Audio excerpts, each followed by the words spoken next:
up my YouTube channel, see if it shows up. Okay, let me do that. I'll go to my iPad here. And TJump, your primary channel, TJump. YouTube.com/TJump. Okay. It says online. It says it's online now. Should be working. TJump. And TJump, subscribe. And Daniel Ray, How Can Theists live. And TJump, subscribe. There we are. Yep. I see it. All right, cool. All right, it's working now. There we go. We're good. Let me turn it down so I don't. Yeah, you can turn that off now. It's fine. Okay, good. We don't need that. Yeah. So would you like me to start over? Sure, go for it. Start over. You want to go back? You'll have to hear everything again. Yeah, that's fine. That's not. Are you sure? Okay. Yeah. All right, we'll do that. We could start at the beginning. Hi, Daniel Ray is on. Do you want to go all the way that far back?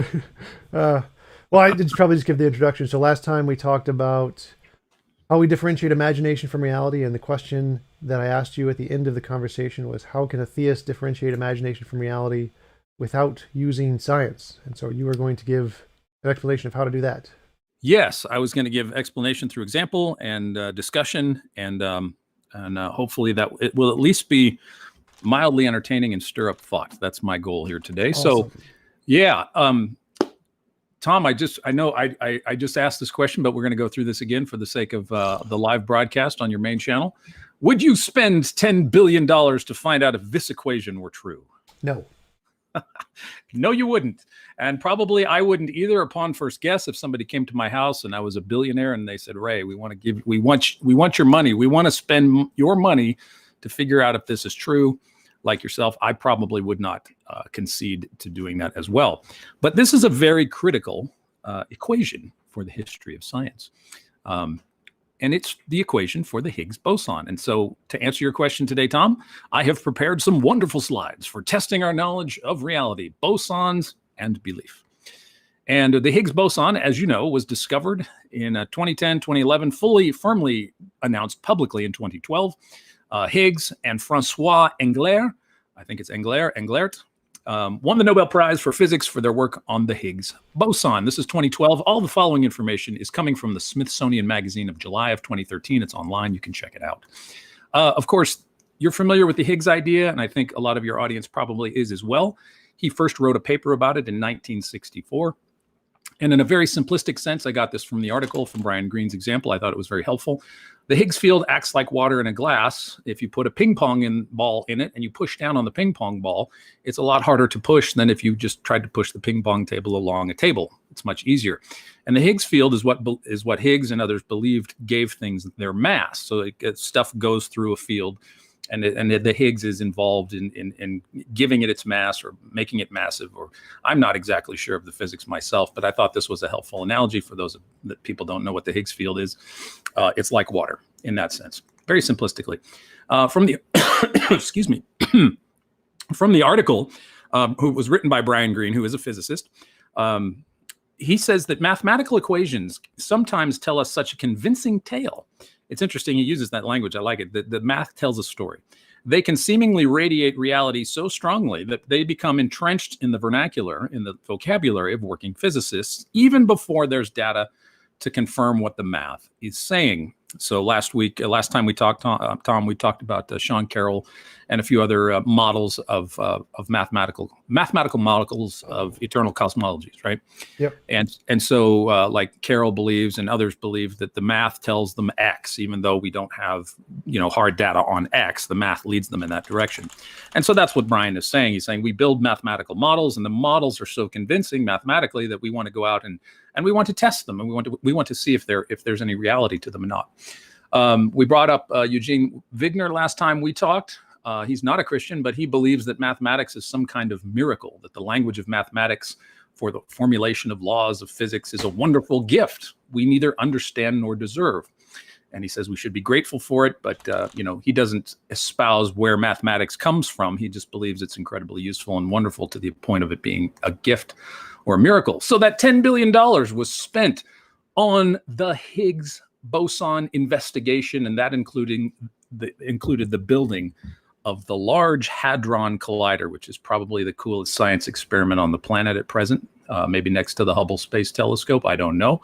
But basically what this is, as most of you know, is that they speed up particles almost near the speed of light because they don't have enough energy to speed up things to the speed of light. So they come very close, but they spent $10 billion to build this, by and large, to discover if the Higgs field and the Higgs boson was a real thing. Now, there were other reasons for building the collider, of course, but the primary one was for the Higgs field, according to Brian Greene's article. And so the Large Hadron Collider was built, and it was a step of faith for people to spend that kind of money and to build that kind of structure to find out if that equation was really true. The math led to that kind of action. That's pretty remarkable.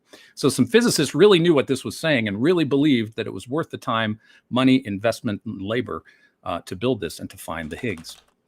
And so Greene says that this is an astonishing triumph of mathematics' power to reveal the workings of the universe.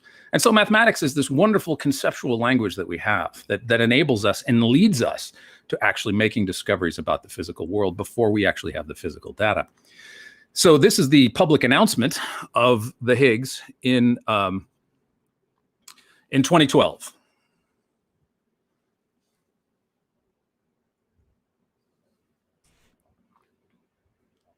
I'm not hearing anything, but I don't think. Oh, you're not hearing anything? I don't think I need it. It's fine. Okay, I'll move it. We'll move on. I didn't know if the video was going to be. Can you see that now? Yep. Okay, it was just the public announcement of the boson's discovery.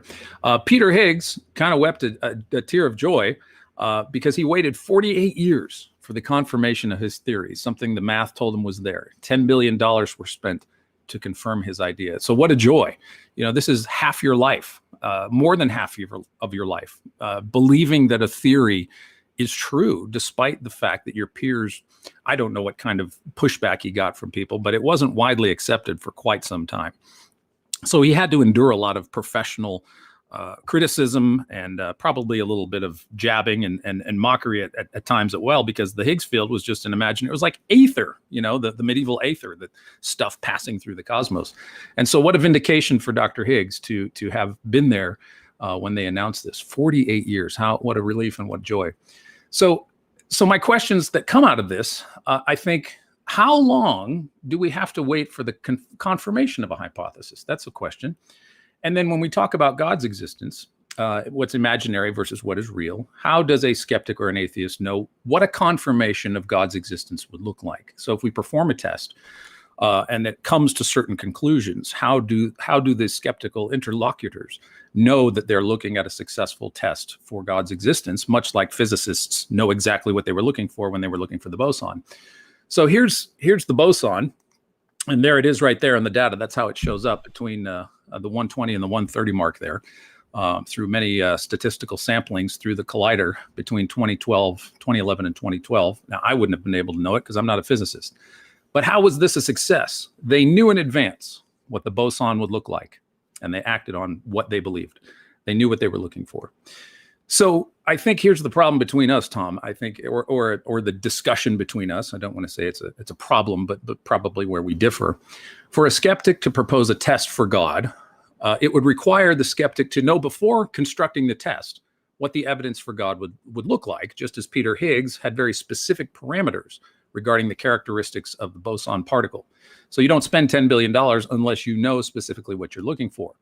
So how would a skeptic or an atheist know if any test results would positively show evidence for God? How would you test?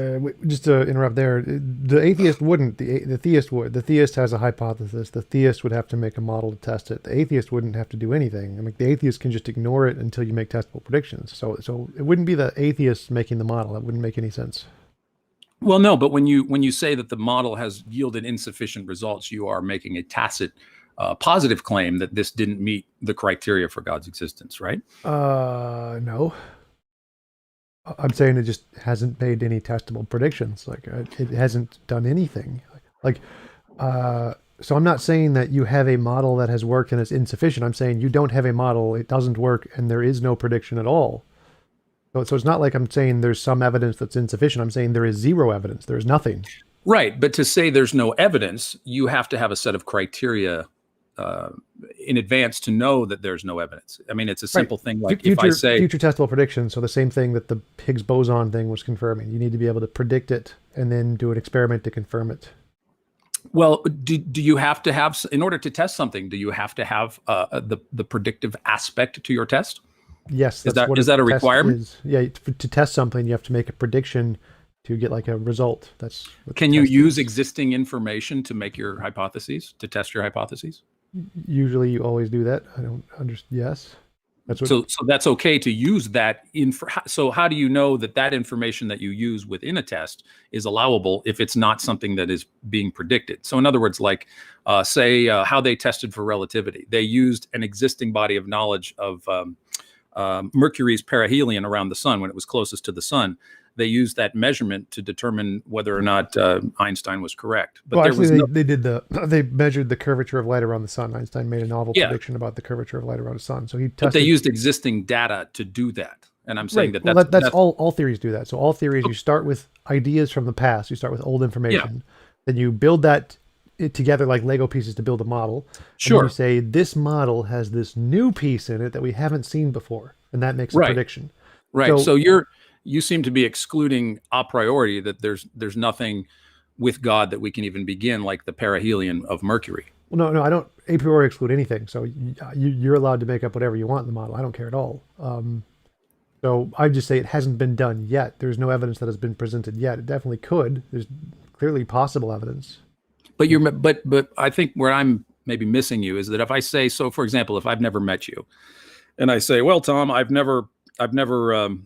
see photographs of people that tell me this is what Tom looks like. And I say, well, I continue to see these photographs, but I continue to say, well, there's no evidence of Tom in these photographs. Well, how would that statement make sense unless I knew what you already looked like? Right? I could say repeatedly that, well, that's not Tom, that's not Tom, that's not Tom. There's no evidence of Tom in these pictures. There's no evidence of Tom in these pictures. That statement only makes sense if I know what Tom Jump already looks like, right? Well, that statement only makes sense if you'd never seen pictures before. So if there was no prior evidence to pictures existing and someone handed you a picture of me, you would just say, well, this is just a really nice painting, and you wouldn't constitute evidence for me existing.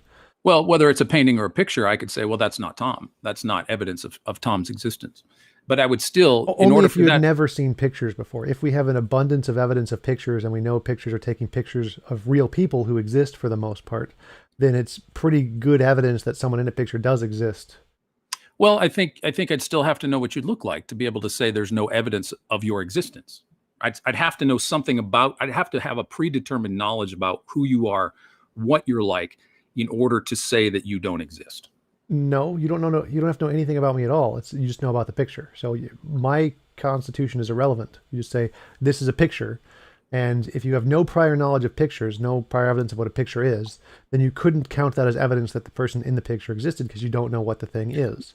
Well, But we could take pictures, we could take books, we could take your articles, we well, could take just going with the pictures thing. So if you have a piece of evidence, but you've never seen this evidence before, it's not something that you know about. It doesn't have a background knowledge. It doesn't have any empirical verification from the past. You just saw this first thing. There's this person holding this thing in their hand and saying, this is evidence that Tom exists.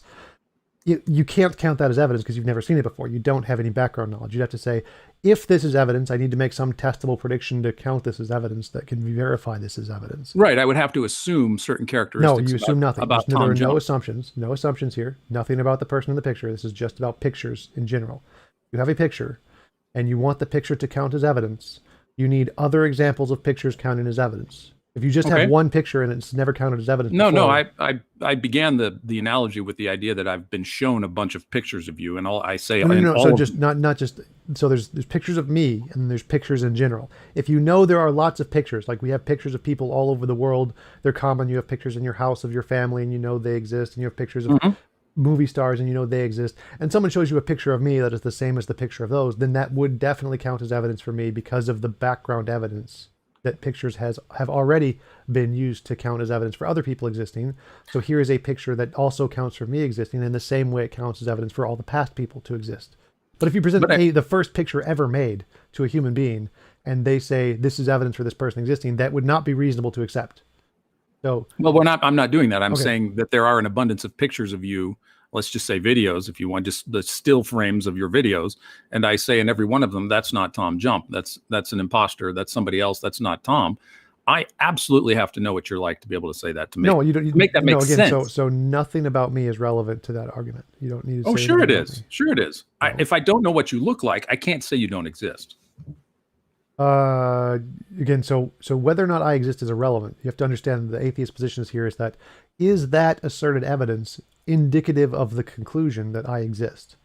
If no, then it's reasonable to conclude I'm imaginary. So there is no reason to conclude I exist. So you don't actually need to disprove the existence. That's just shifting the burden of proof fallacy, classical theist thing. They just doesn't work that way.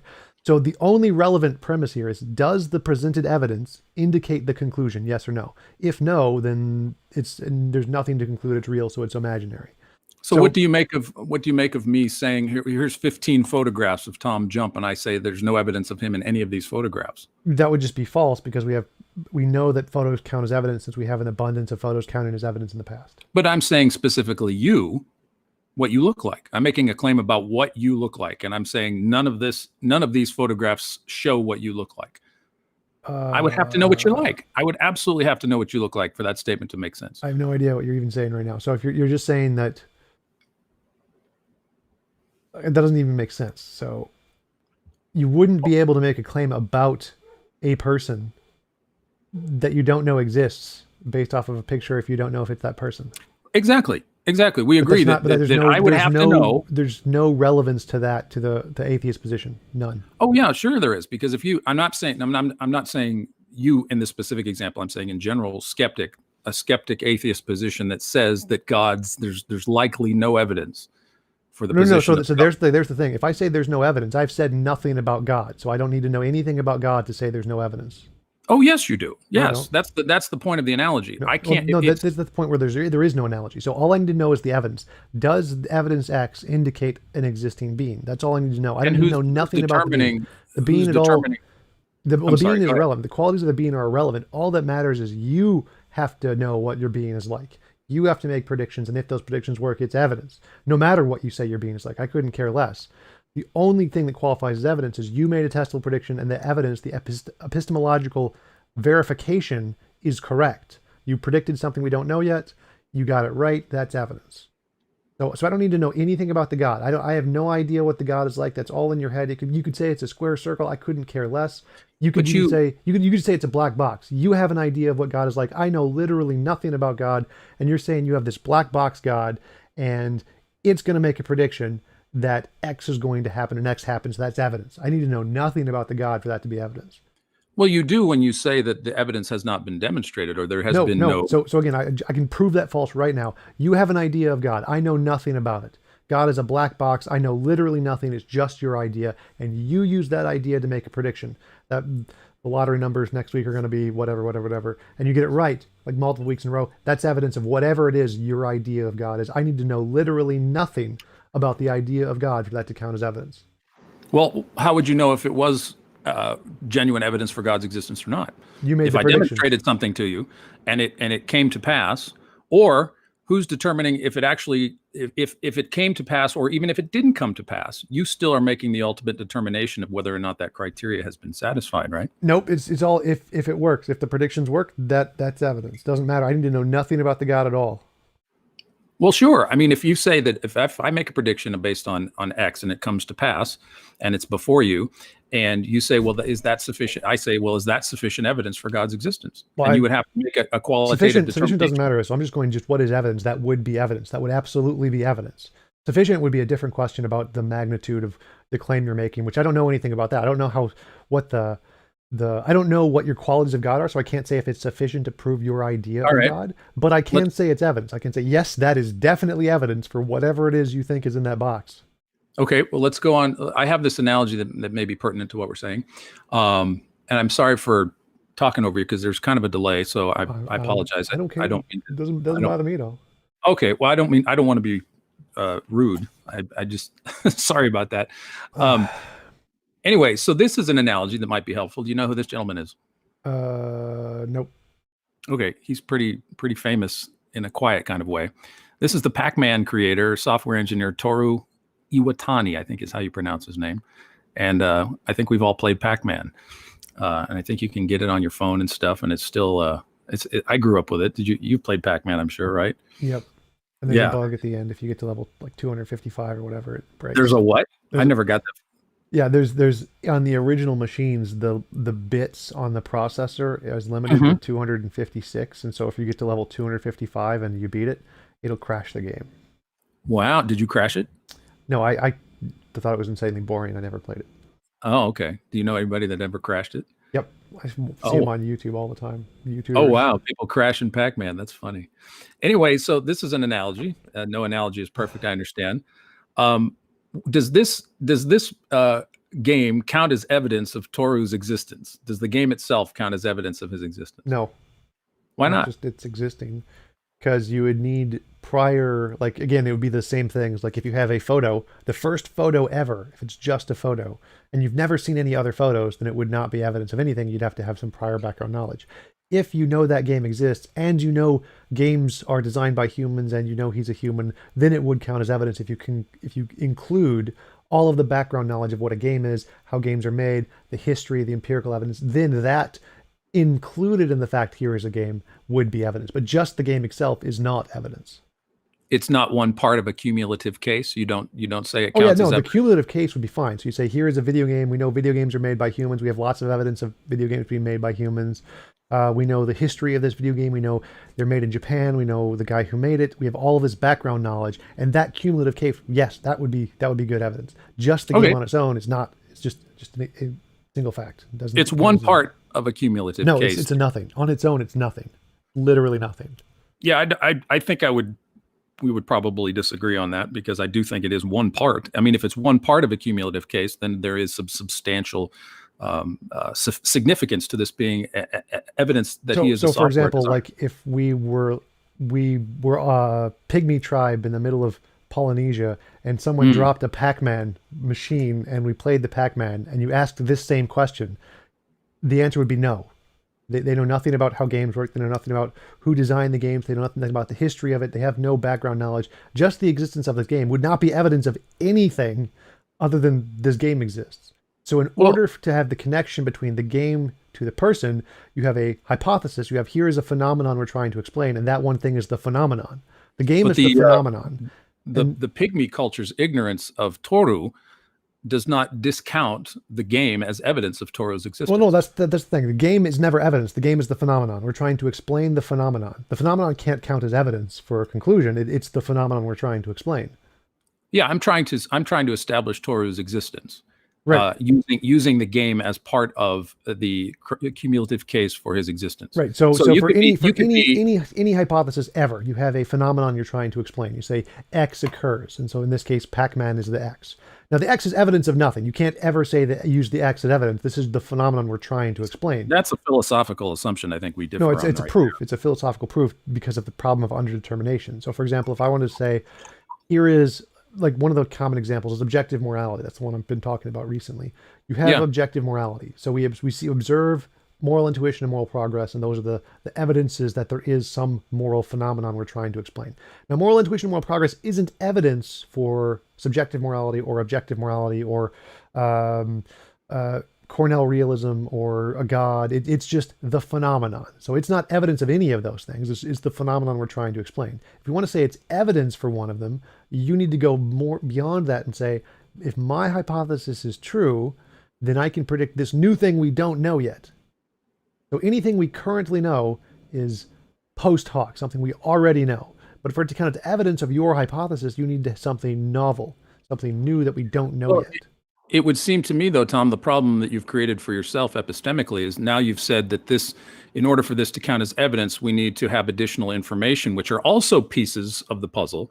And so the epistemic quandary you've created seems to be that these pieces of the puzzle also are individualistic and also further require justification No, for their inclusion into a body of evidence. I think no, that's no, it's the same thing. So you have past evidence, and that's all stuff we're trying to explain. And then you have if the past evidence indicates my hypothesis, then you have future evidence which we don't know yet, and that's the stuff that actually counts that indicates your hypothesis is true. So the past stuff, anyone can always explain the past stuff. It's called post hoc rationalization, post hoc theorization, lots of different terms for it. All of the past data can be explained by infinitely many theories. It's not evidence of anything. If you want Well, evidence, you have to go beyond the past data into the future data and predict something new that we don't know yet. so I think the problem where we differ is on what counts and how you would include something that would count as evidence, which is an epistemological. That was the original question we asked: is how do you differentiate imagination from reality if you're not using science? So past post hoc rationalization cannot do this. We've already proven this. It's called post hoc theorization. We know for a fact it cannot do that. We cannot differentiate imagination from reality. That's why science requires novel testable predictions. So you say that. So to be clear on what you mean by imaginary, can we back that up a little bit? Because I remember we talked about it briefly. What's your concept of imaginary? Conceptual, just anything in our heads, anything we think of, anything that is just an idea. And those ideas are not, they don't interact with this concept of what you mean by evidence. I have no idea what that means. So let me just try to be as simple as I can to make sure I'm understanding you properly.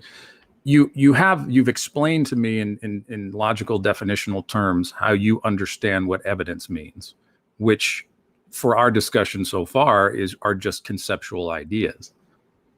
And so how does the conceptual ideas that you have enter into this discussion about what counts as evidence if what you're saying is just merely conceptual? So we have try to explain this simply. So if I imagine a unicorn, I don't see a unicorn in front of me. If I try to lift up the TV with my mind, it doesn't move. So the ideas in my head don't seem to affect anything in the world as far as I can tell, or they don't seem to do anything. If I picked up this mug and tried to like throw it at you, it would not work because my mind I don't have force powers or whatever. So if we know that our concepts in our head do not affect the world, as far as we can tell, then if I can use my concepts to make a prediction about the world that we don't know yet, then that is good evidence that the ideas in my head correspond to something in the world, not just an idea in my head. Yeah. Okay. So I follow you there. So let's continue on with the Pac-Man thing. How do you know that there has been no demonstration of the reality of God in the world? You lost me. So just on the Pac-Man thing, we have. Yeah. So here's the analogy. 2,000 years from now, what would count as evidence of Toru's existence and what he created? Novel testable predictions, same as anything. Okay. So, but unpack that though. What do you mean by like, how would we have a novel testable prediction about historical things that happened in the historical past? How would we would test or predict anything about history in that regard? Because I don't see how you'd bring in history into a sort of empirical setting in a laboratory like you'd look for carbon-12 or the Higgs boson. It seems like to me. Well, it's literally the same thing. So there's no difference there at all. It's like if Toru, like for example, if imagine we're pygmies on the island, we discover a Pac-Man thing, first Pac-Man thing we've ever seen. You have a hypothesis. Toru made this Pac-Man thing.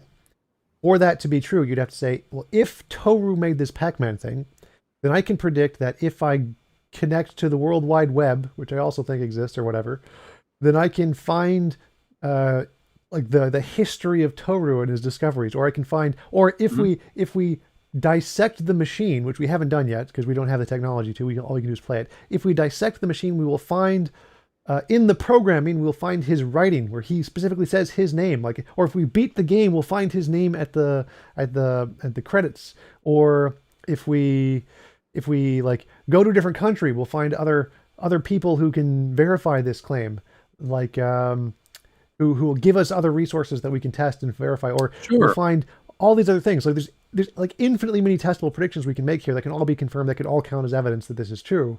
Well, why doesn't you could do the same thing with God? How so? You can go on the internet, you can talk to people, you can see it spread throughout the country, and if somebody says, "Well, I'm a Christian," you can predict which one of those was a novel testable prediction. So in the case of we're on an island and we know nothing of the internet, we know nothing of other people, we know nothing of anything related to technology, and we see this Pac-Man thing. Like all of those things I said were all things we never knew. We have no idea about any of these yet. These are not things we know yet. But in our case, all of the things you listed are things we've already known for a million years. Though none of those are novel, none of those are testable, none of those are predictions. Those Okay, are all things we already know. So but in you the said case, earlier that we can bring the past into our experiments, in our tests. uh, so if you make a testable prediction, like if we beat the game, Toru's name is going to show up in the back of the credits or whatever, that's a future testable prediction which confirms something about the past. So we make a Right. future testable prediction, and that future testable prediction will then verify the past. So So it's I don't a simple example would be for Christianity would be somebody who was not a Christian who investigated the Christian faith. I'm not saying this proves it. I'm not saying this is, but it has to be at least one part of a cumulative case of evidence for myself. You would expect that if somebody who has tattoos up and down his arm, who was a long-haired rock star in No. Los Angeles, or I wasn't a rock star or whatever, but my changed life after examining the case for Christianity, after coming to know who Jesus is, looking at the past, looking at other people's testimony. Why would you think that was evidence of anything? Like I could say it's evidence that someone who investigated the flat Earth came to the conclusion the Earth is flat, and that would be evidence of the flat Earth. Well, no, I'm not, obviously not. no. I'm not arguing that my change is definitive. Well, no. Proof. Again, I'm not saying saying away- definitive. So I'm saying that doesn't count as anything. So, for example, if I say a flat earther investigates the globe Earth and discovers it to be insufficient and converts to flat earther, based on your standard, that would be evidence the world is flat. It would be one case in his case for that. Yes. So I'm that not would be saying that that would it be makes the case. I'm not saying that it makes the case right. flat. I'm not I'm arguing. not saying that. Again, so I I'm think we not agree- I arguing for think we proof agree. here. I'm only saying there is no evidence. So there is nothing that adds to anything. So again, my criterion is, can you differentiate imagination from reality? And so if your criterion of some like cumulative case, if you're trying to add this up or whatever, this Yeah. piece can add to moving the compass towards that ability, that if a person investigates it, finds it insufficient and converts, is somehow adding up to that. Clearly that's false because it happens to the flat earthers.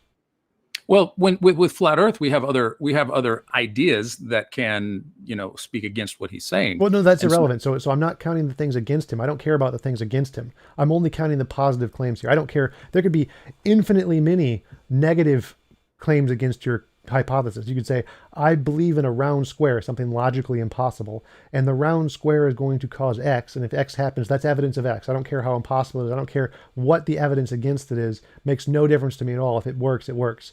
So do you accept the historical that Christianity is a historic religion? all of them are. I don't know what that means.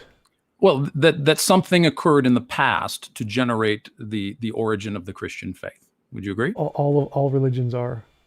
Okay, so so it's grounded in history, and for Christianity, it's 2,000 years of history, and you're saying that. Well, I'd say more than that, but yeah. Well, I don't want to put words in your mouth. I'm just clarifying. So you're saying that the history of Christianity is insufficient, or not adequate, or it doesn't count as evidence. It doesn't count as evidence. Correct.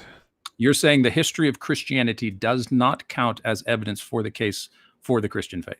Yeah, because they never produced any novel testable predictions. Well, they attested to it. If they did, that would count as evidence. So if Jesus actually rose from the dead, that would be good evidence. Like if Jesus predicted in 3 days I would rise again, and if that actually happened, I'd be like, yep, that is evidence. I wouldn't count it as sufficient. Well, we have a record of that actually happening.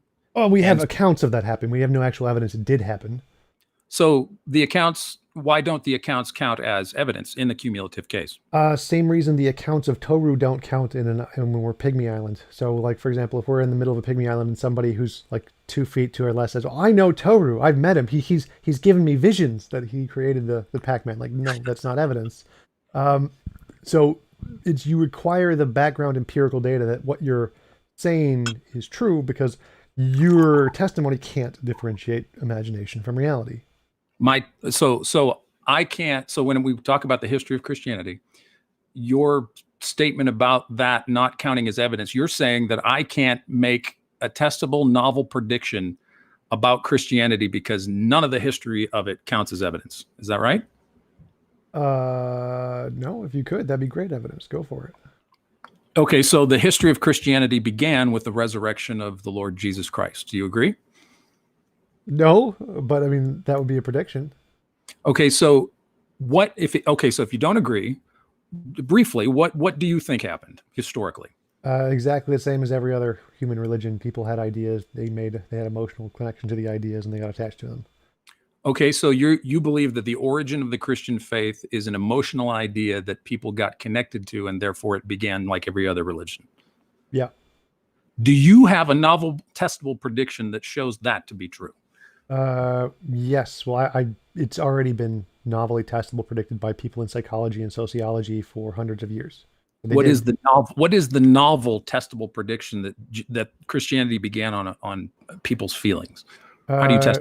How do you that test that? has already been tested. So it's the novel testable predictions in psychology and sociology of how ideas form has already been confirmed through many tests in sociology and psychology. Like Well, that may be about ideas, but specifically, we're talking about the historical origins of the Christian faith. that makes no Uh, difference. It's like if I said I saw a dog, I don't need evidence of that dog. I can just give evidence of dogs in general. So if I can give evidence of novel testable predictions of dogs existing, then it's reasonable to infer that the dog I'm particularly talking about exists is fine. So that's fine. It but has an what's influence the interpretation. prediction that religion began with a feeling, or that Christianity began with a feeling? What's this? Uh, What's the specific prediction that you I'd know have of to that? research. This is just general basic 101 information in psychology, Uh-huh. sociology of how ideas work. So I'd have to like actually just Google what is the basis of ideas and cultures or whatever. It's the same thing.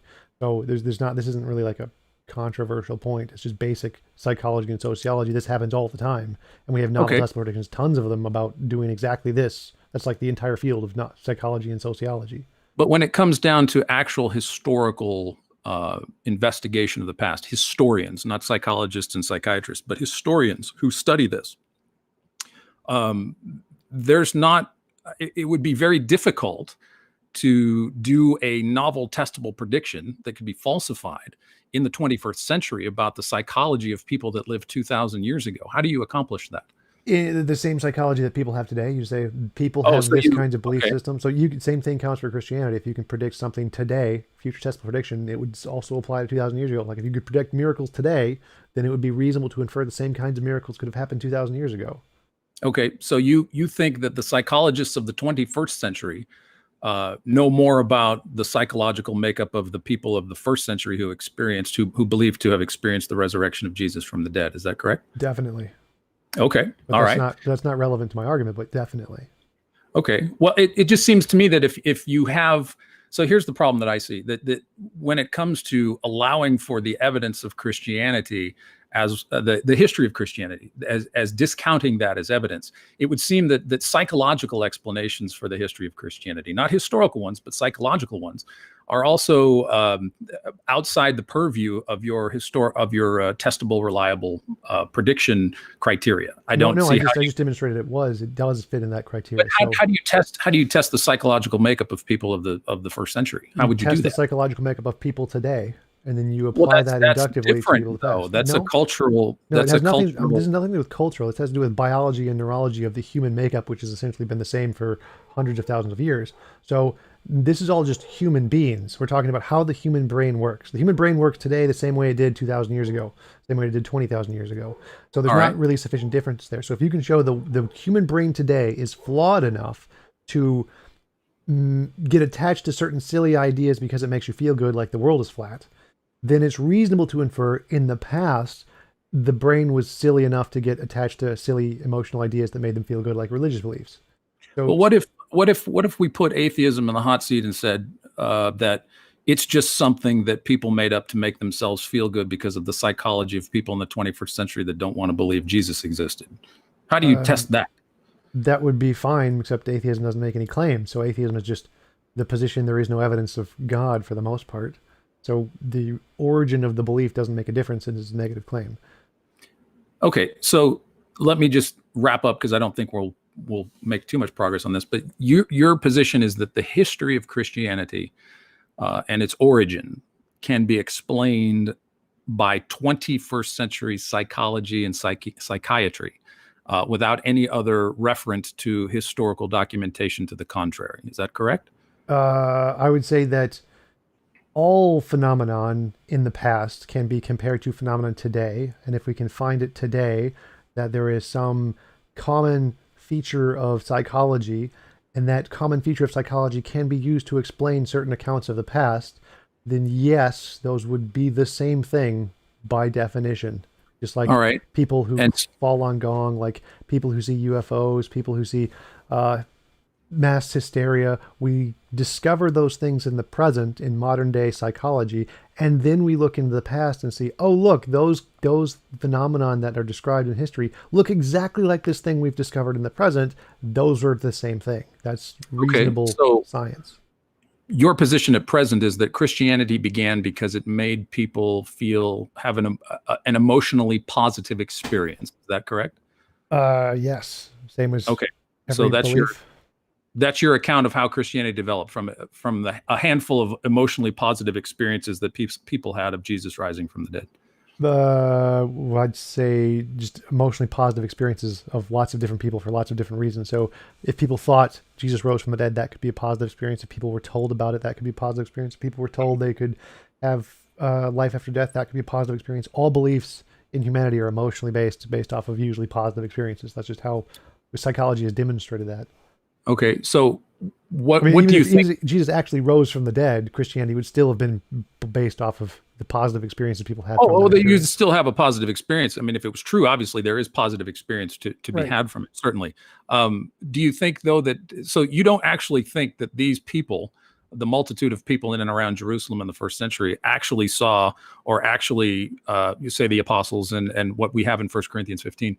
You don't think anybody really saw Jesus alive after he had been in the grave? Nope, Correct. that's most likely a delusion, hallucination, all the things we have made testable novel predictions that have been confirmed that do exist that are reasonable to infer Okay, occurred in the past. true people have psychological delusions and things, but it has yet to be facilitated in the research that there can be a large mass group hysteria or hallucination about a specific a specific thing, that everybody's hallucinating the same thing. That Nope, seems we to have that in the data, but even if we didn't, that would still be more reasonable than miracle because we know one delusion can happen. So even if a mass delusion was less likely, it's still infinitely more likely than something we have no evidence of, like a miracle.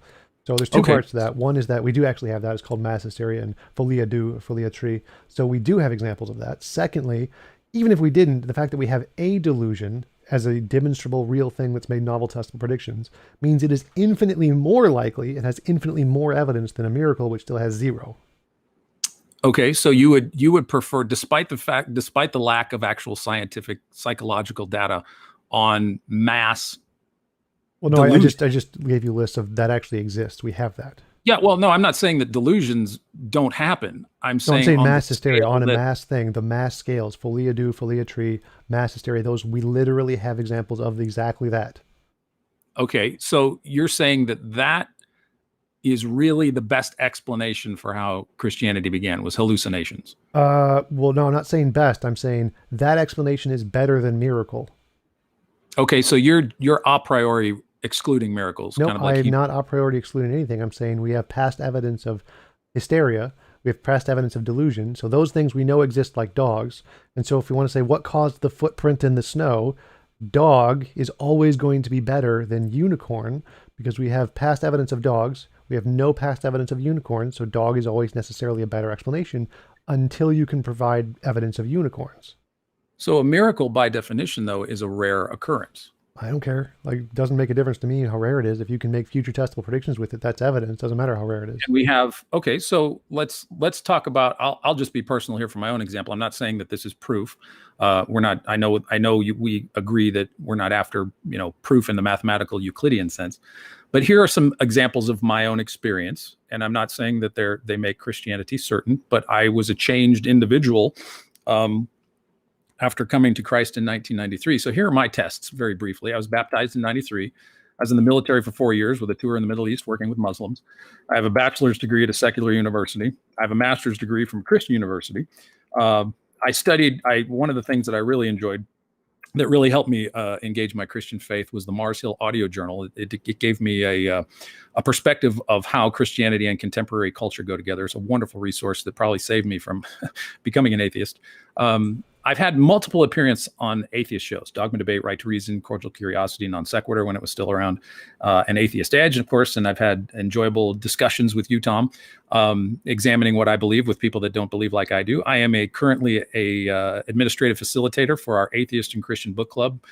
We used to meet regularly in Arlington in person before the COVID. But we make dinner and sit down and have a chat about atheist and Christian discussions about a book once a month. It's a great group, and I miss it. And I'm now a staff apologist at Watchman.org, examining other non-Christian ideas and worldviews.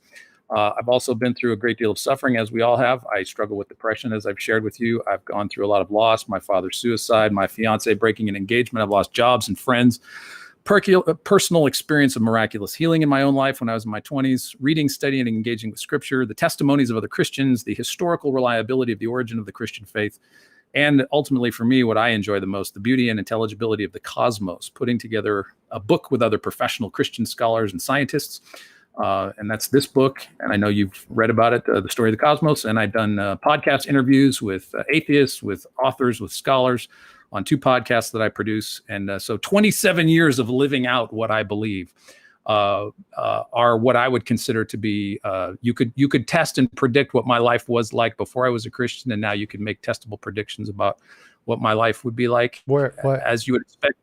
Go ahead. Which testable predictions? Where are the testable predictions? Because testable predictions need to predict something we don't know yet. So what is the novel testable prediction in any of that? Well, what would you expect of someone who claims to be following the teachings of Jesus in the Bible? What would you expect from somebody? What would you expect their life to be? What would you expect them to do?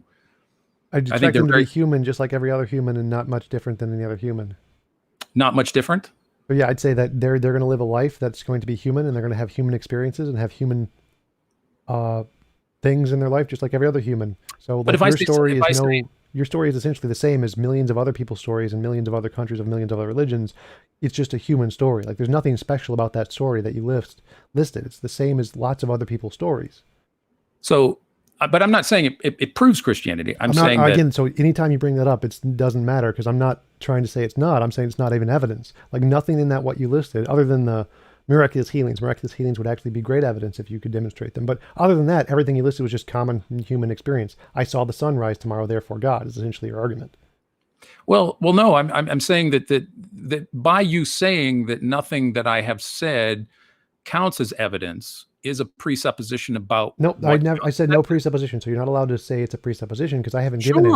Sure. You're assessing what I'm sharing, and you're saying it's not evidence. Where did I presuppose anything? What is my presupposition? The presupposition that you're saying that it's not evidence. You're just telling me that it's not evidence. Like, presupposition means something that you assume is true before you make an argument. I didn't presuppose and you've anything. Assumed what I've shared is not evidence. No, I didn't assume any of that. All of that, none of that makes novel testable predictions, which is a criterion. It's not a assumption, it's a post assumption. So I'm looking at the evidence. Does this fit the criterion of evidence? No, it does not. Therefore, it is not evidence. That's not a presupposition at all, because it doesn't. Yeah, you have to build the criterion. Like if I say, like again, the criterion of what TJump is like, I would have to know that to say there's no evidence. I need to know what. So again, there are 0 presuppositions in my worldview at all. So my criterion of evidence is our imagination does not affect the world. So if you make an idea of what's in the world, and it can make a future testable prediction about the world and get it right, that's good evidence your idea corresponds to something in the world and not just in your head. That's not a presupposition. That's something we demonstrated. That's why science requires it. I'll offer something that happened to me. I'll offer briefly my what happened to me in my 20s. I had a completely ruptured appendix in my body for almost a month.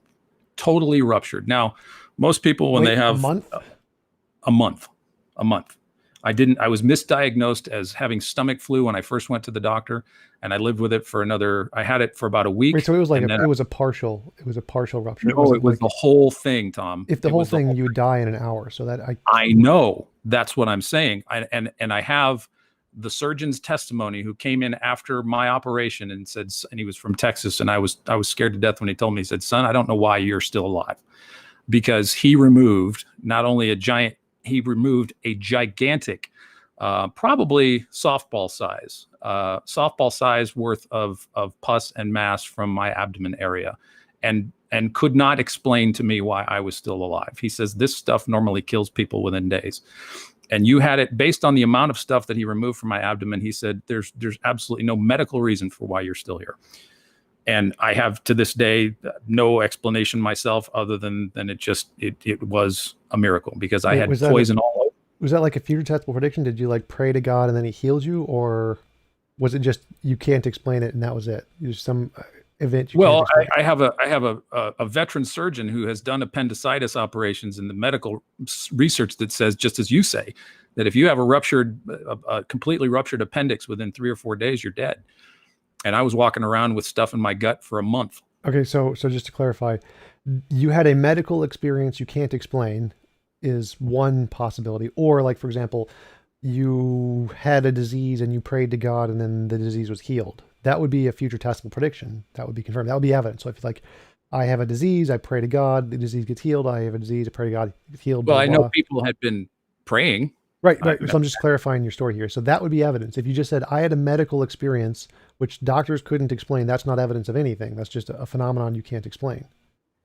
Well, see, and I think that's where the materials presuppositions that you have. There's no presupposition. I didn't say anything about presupposition, so you can't bring that in. Yeah, you're assuming, you're saying, well, you can't explain it, therefore we can't count it as evidence, or it's not a miracle. Well, that's just by definition an argument from ignorance. Here is something we can't explain, therefore it's evidence of nothing. It's the phenomenon.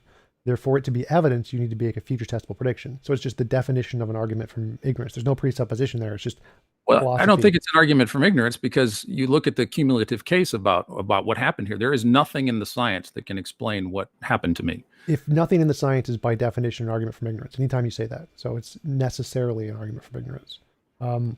Not at all. It's an argument to the best. It's an argument to the best explanation. If God exists, that miracles are entirely possible. Again, so if that's like, if we see a footprint in the snow, it could be a dog, and we have lots of evidence of dogs. So that's a possible explanation that is reasonable to make a conclusion of, or it could be a unicorn. Now, saying that, well, no dog could explain that footprint. Well, since we know dogs exist, they're always going to be better than unicorn. You can't ever conclude unicorn. The same thing applies to a miracle. So, for example, you have a medical experience you can't explain, then saying it's an unknown natural thing is always going to be better because we have empirical evidence of those. No, that's the presupposition. That's not a presupposition. That's just induction. No. I think, well, that is... You keep saying presupposition. There are literally no presuppositions in my worldview, so you cannot say presupposition. Well, there are, Tom, because you're excluding what could possibly be miraculous as an argument for ignorance. No, I never did that. I never presupposed anything. This is just induction, basic philosophy, basic evidence, basic scientific method. Not certain. I mean, induction doesn't give you the certainty that what I experience is not a miracle, and it doesn't give you the certainty that it's an argument from ignorance, though. It doesn't tell you that. It does give you certainty it's an argument from ignorance, because you literally just said no, because you're using ideas and you're making inferences, and inferences don't give you certitude. You're making an inference. You don't need certitude for anything. So fallibilism, you don't need. No, I know you don't. But your presuppositional idea of materialism, and that what there is no presupposition again. So you keep straw manning my position, saying nothing that's in any way relevant to my position. So you're addressing something that has nothing to do with anything I said. No. You're telling me that what I experience is not a miracle, but it's an argument from ignorance. No, I'm not saying it's not a miracle. I'm saying that's not evidence of a miracle. Well, by you saying that it's not evidence of a miracle says to me that you know what evidence of a miracle would be. Yes, novel testable predictions.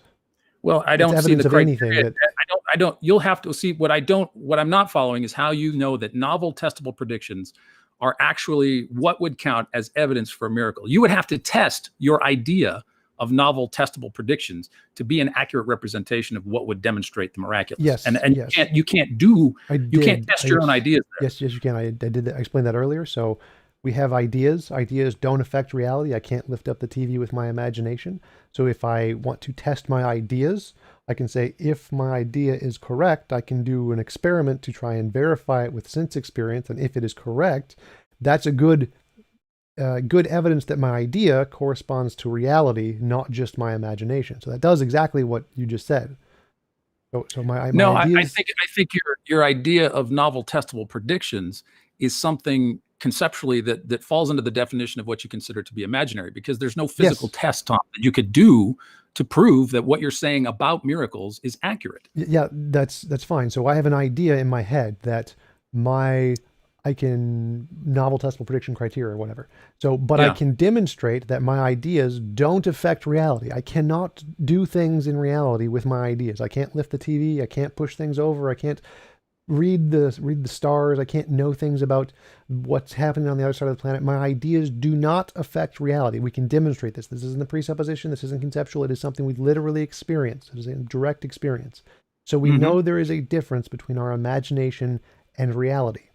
And there's lots of things we can imagine. Like we can imagine what knocked over that cup. It could be a fairy, could be a leprechaun, a unicorn, genie, whatever. You can imagine infinitely many things that could knock over that cup, but only a select few of them will be able to predict it, or will be able to explain what knocked over the cup and then predict something new about the world we don't know yet and get it Yeah, but right. the novelty idea is not, I don't see how that is, that you can test that novelty is an essential element for determining if something is miraculous or not.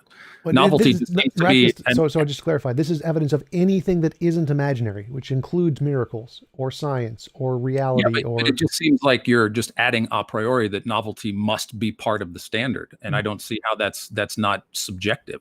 it's science. So it's definitely objective by definition. But Well, so science doesn't require that something be novel in order for it to be a legitimate aspect of evidence of something. It doesn't have to be novel. yeah, it does. That's kind of the point. No, I mean, what scientific test shows that novelty is a prerequisite, an epistemic prerequisite for making new discoveries? It is the foundation of what can differentiate imagination from reality. That is the test. So it's like saying, if you want to differentiate between these 10 ideas that all explain the phenomenon, how do you do it? Here's how you do it. And this one works. And this one works and produces new stuff that works Okay, so better. what about the assumption that the idea of evidence for God must be tested through scientific empirical investigation, as you're suggesting? No, I'd say just novel testable predictions. You can make any predictions you want. I don't care. Doesn't make a Okay, difference. so we get back to this idea that it seems to be your epistemic ground that novel testable predictions is the standard for everything. Yes, the only standard I know of that can differentiate imagination How do you from experience. test for that to be I accurate? just explained that like 10 times. So this is just the No, foundation no, of no, no, science. no. I see, I hear your explanation, but I don't. I mean, how does that translate into empirical? It seems like you're conflating two things, like a knocking over of a coffee cup. You're taking an idea, and you're saying, "Well, my idea can't knock over the coffee cup," and I understand that, and I completely understand that. But when you're talking about saying that novel testable predictions are the standard by which we judge miracles, that seems to stay in the realm of the abstract conceptual idea, and that can't, if you will, knock over 2,000 years of Christian history. So maybe I'm not explaining this well. So ideas don't affect reality. They're all in our head. They're fake. They're not real. They don't do anything. Oh, I disagree. Ideas do affect reality. Of course they do. No. So I can't lift up the TV with my ideas. I can't, most ideas No, are but you wrong. can. But a lot of what we're talking about, Tom, is conceptual and abstract, and they Right. do impact how people think about reality. That's fine, but it doesn't do anything to reality. That's the point, is that the ideas are imaginary. They're things in our head that do not affect reality. They can affect us, which we can affect reality, but they don't affect reality. Like I can't lift stuff up with my mind. I can't tell you what the lottery numbers are going to be with my imagination. I'm not going to be able to imagine what the universe is like or just imagine the constants of the universe. I'm not referencing something in reality. A priori, there is nothing that can tell you anything about the world. Ideas do not correspond to reality just because they're ideas. So there's some difference between our imagination and reality. These are not the same thing. Our imagination is not reality. Reality is not our imagination. Okay, well, let me ask you what is your definition of reality? The stuff that exists, So, do ideas exist in reality? yes, in our heads, Okay, they're not the same so as for you, reality. is reality just physical? Uh, that yes, that's my based on the best evidence, but again, that's not relevant to my argument at all. So it's not. No, no, no. Well, it helps because you keep using it as a basis for measuring things. You want to measure things against reality, or you want to Nope, make a that's dividing line between imaginary and reality. And it seems to me that, if I'm understanding you correctly, that your idea of imaginary is non-physical. Your idea of nope. So that's again irrelevant to reality my is argument. physical. Totally irrelevant to my argument. Doesn't matter if you're an idealist, a physicalist, a dualist. All of this the same applies to every single one of the worldviews. There is some difference between imagination and reality, whether that reality is physical or mental or a combination of both. Makes no difference. Things in our head do not correspond to the things in the world. They are What about different things. mathematics? What about mathematics? Again, so you can. Does that course? I mean, that's No, an idea no, in no, our head that no, corresponds to the physical no. It world. does not. That's again. It's Oh, yes, it does. We just went through F that. equals That- ma that times 7. mathematics- Does Huh? does F equals ma times 7 correspond to the world? It does. I mean, there's some. I mean, mathematics No. led, Okay. So math is the language just like any other. 1 + 1 = 2 and it's is in our something. head. and it affects how we investigate. It Oh resonates my with the God. physical world. No, again, so some of our ideas, a very small percent of them, can correspond to reality. Do our ideas correspond to reality? No, they are false. 99.999% of them are all false. They're all wrong. So the fact that some small percent of our ideas can correspond to reality, you need a way to differentiate the 99% of crap ones with the 0.001% of good ones. And the way we do that is novel testable predictions. Some ideas can potentially correspond to reality. Most ideas do not. The vast majority of them do not. So that's the way you need to differentiate between the imaginary stuff that does not correspond to reality and the imaginary stuff that does correspond to reality. But you still have this abstract conceptual idea of reality in your head, which you think all other things must cohere. Right. So again, let's do it again. You need a way to differentiate the parts of our imagination that do correspond and the parts of our imagination that don't. So I have an idea of reality that maybe does and maybe doesn't, and I need some way to tell the difference between those two things. And you're saying, in your definition, and what I've heard you say the last few minutes, you're saying that your concept of reality does not permit the historical 2,000 years of Christian history as evidence for the reality of the Christian faith. No, I'm saying you don't have a way to do that. That's the problem. My worldview doesn't matter here. My worldview is irrelevant here. You have an idea of what...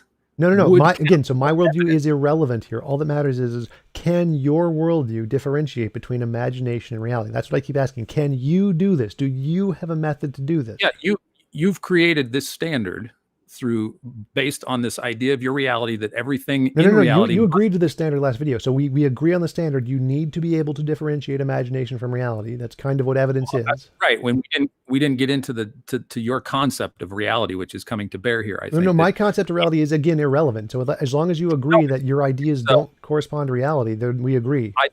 I think your idea of reality is very important because it's acting right now as a filter for what does and does not count as evidence for something. Nope. Again, my definition of reality is irrelevant. As I said multiple times, you're straw manning me again. That has nothing to do with my position. Do you agree that I can have an imagination of a unicorn and unicorns don't exist?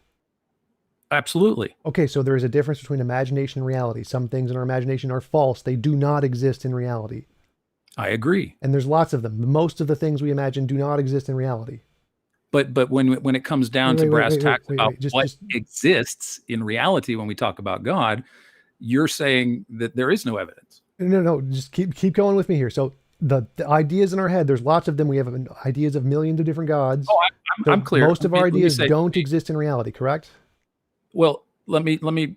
I don't want to have you repeat again because I do understand. I think I do understand. So if most of our ideas do not exist in reality, you need a way to differentiate the things in our head which do not exist in reality to the things in reality that do exist in reality, right? Right. And you have an idea. My idea here is irrelevant. So I'm saying, do you have a way to differentiate between those two? I don't care about my worldview. Yeah, I do. I've given you all these ways in which I've done this. Which one? Give me one specifically. These are the ways in which I've done these. This has been over the course of 27 years. I've investigated Christianity down to its core. I've read the Bible. I've talked to atheists. I need a specific point here. Give me one specific thing that can differentiate imagination from reality. Truth. That's just the same thing as the definition. So that's not a way. It absolutely boils down to what is truth, as Jesus asked. Obviously, that's the definition, but I need to know what method you can use to differentiate imagination from reality. I know truth is the definition between imagination and reality, but I need to know how you get to that truth.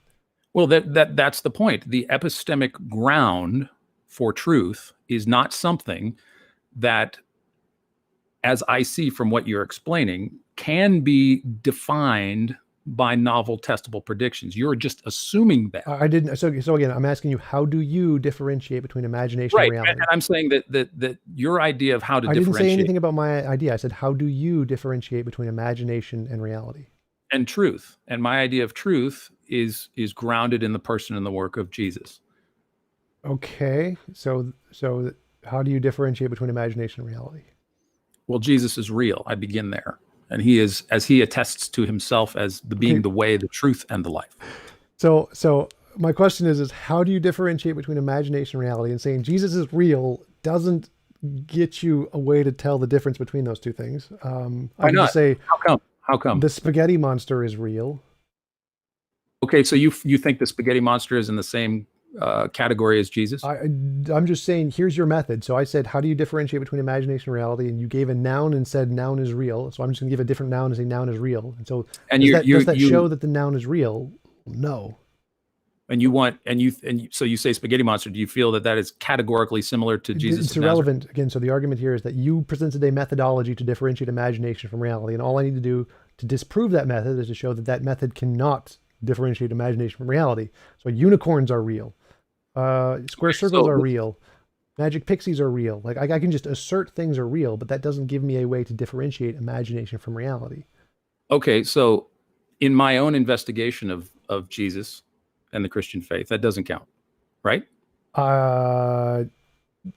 Which part of that can differentiate imagination from reality? Well, I begin with truth, and I begin with how does Christianity interact with the rest of the world? That doesn't tell me anything. Like, how do you differentiate imagination from reality? By the truth of who Jesus is. He determines he's the one that created reality. And so I go by the definition of how he explains what reality is through his word. I have no idea. Like none of that is a method I can use to differentiate imagination from reality. You gotta like give me some kind of thing that we can use to tell the difference between imagination and reality. Just starting with Jesus is just begging the question. It's just circular reasoning. It applies to anything. Like I think it's the same kind of epistemic category that you begin with this idea of novel testable predictions. That just seems to be your bedrock assumption. Well, there's no assumption there, but again, that's so we can contrast the two worldviews. We have your worldview. You just start with Jesus. That's called begging the question. You can just start with whatever you want and assert it is true. And I don't start with whatever I want. We all have to start somewhere. I mean, even if people who are skeptics will have something to say about Jesus, their assumptions about Jesus begin somewhere. Epistemically, we all have to have a starting point of somewhere. And I think that epistemically, that none of us can finally, scientifically test our epistemic starting points. So that's a tu quo Q fallacy. Oh, well, you're doing it too. Well, one, I'm not doing it. I don't have presuppositions. I'm saying that our assumptions about reality, Tom, finally have to be taken on a measure of faith that cannot be tested. I have no assumptions. I have no assumptions about reality. I have no presuppositions at all. I've gotten rid of those from my worldview completely. So those aren't a part of my worldview. I start with, I think, therefore I am. That's not an assumption. It's not a presupposition. It's literally a direct experience. That's it. And then I just use math and logic as languages to describe that experience. And I can build a model of the world based off of those things. I make no assumptions, no presuppositions. Well, okay. So let's just begin. Before I lose my train of thought. So, we know that there's some difference between imagination and reality. We agree on that. And we need some way to differentiate. You just say, here is my asserted basis of starting point. Circular reasoning, anyone can do that. My starting point does not do that. It does not have that problem because my starting point is I think, therefore I am. I can differentiate and I create a language, math and logic to describe the difference. And then we can tell the difference between imagination and reality by making novel test predictions, which we can demonstrate because there's lots of ideas I can have, and the ones that do make predictions do exist in reality. We can confirm that. We can say, oh, this idea that I thought was real, like the Higgs boson, made a prediction about reality, and then we can discover that prediction is true because we can discover the Higgs. We can say, oh, that idea does exist in reality. So mine doesn't have that problem. I'm not begging the question and just starting with what I want to be true. I'm testing it and demonstrating it to be true. Yeah, I don't see that you can or have adequately justified your novel testable prediction epistemology.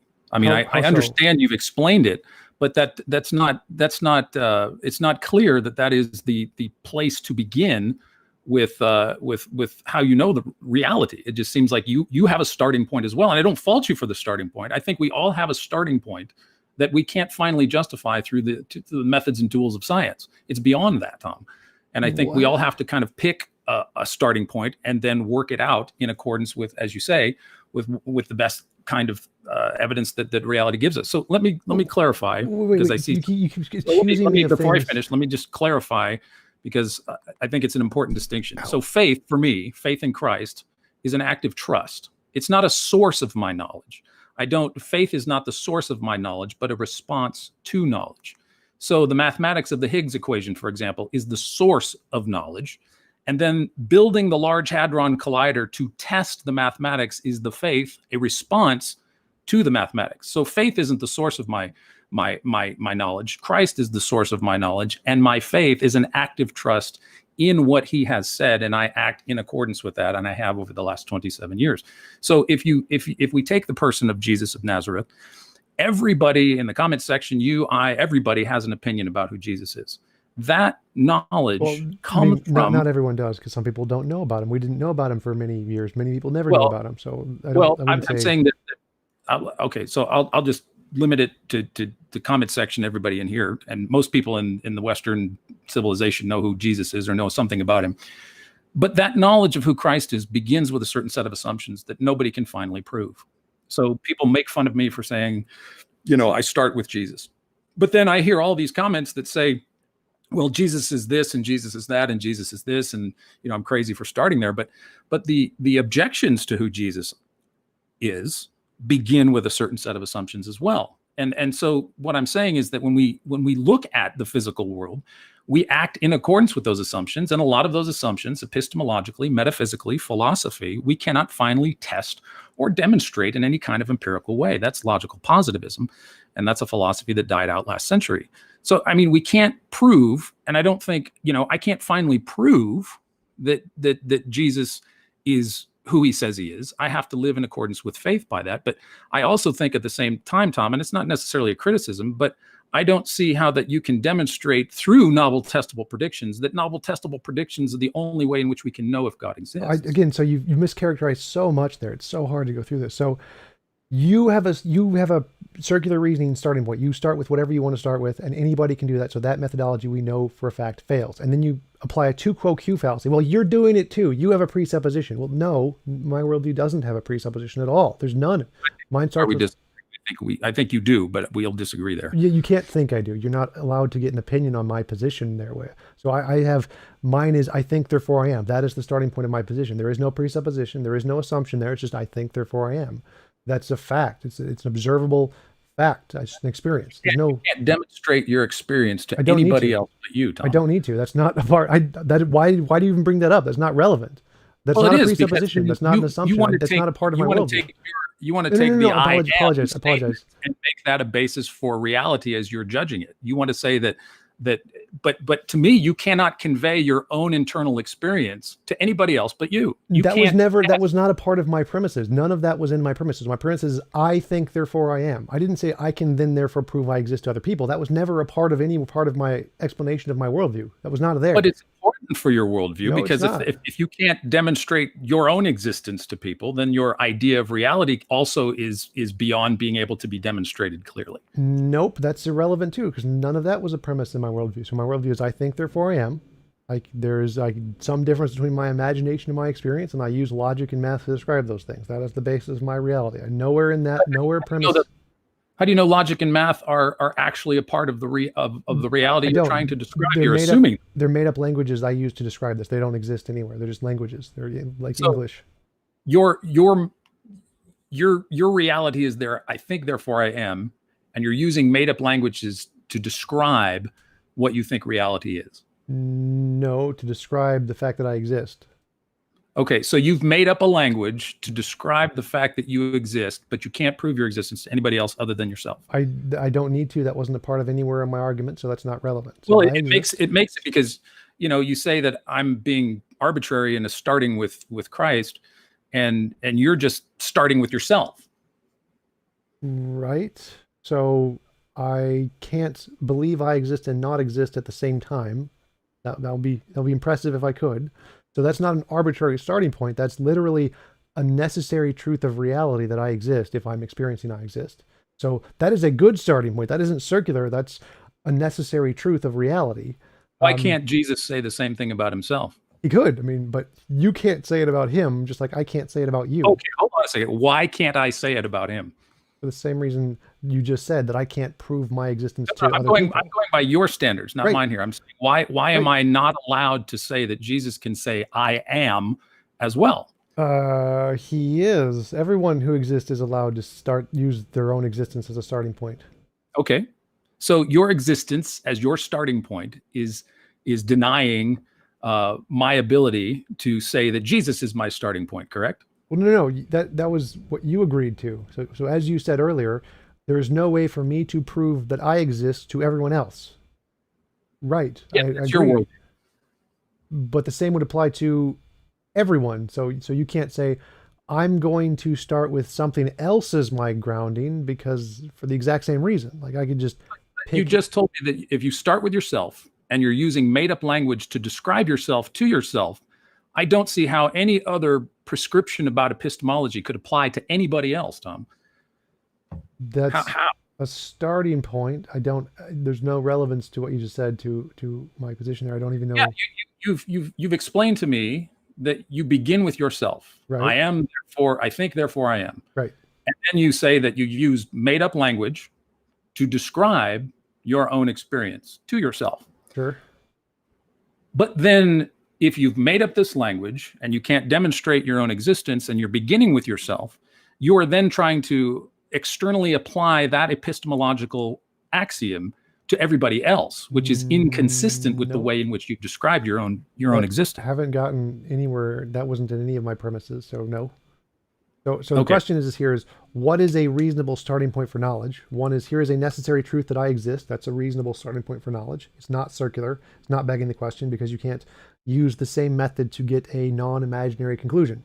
Like I can't say I think therefore I am and be wrong. So that can't be false about reality. So I can't use this same method to get an imaginary non-real conclusion. This method is always going to get a real conclusion 100% of the time.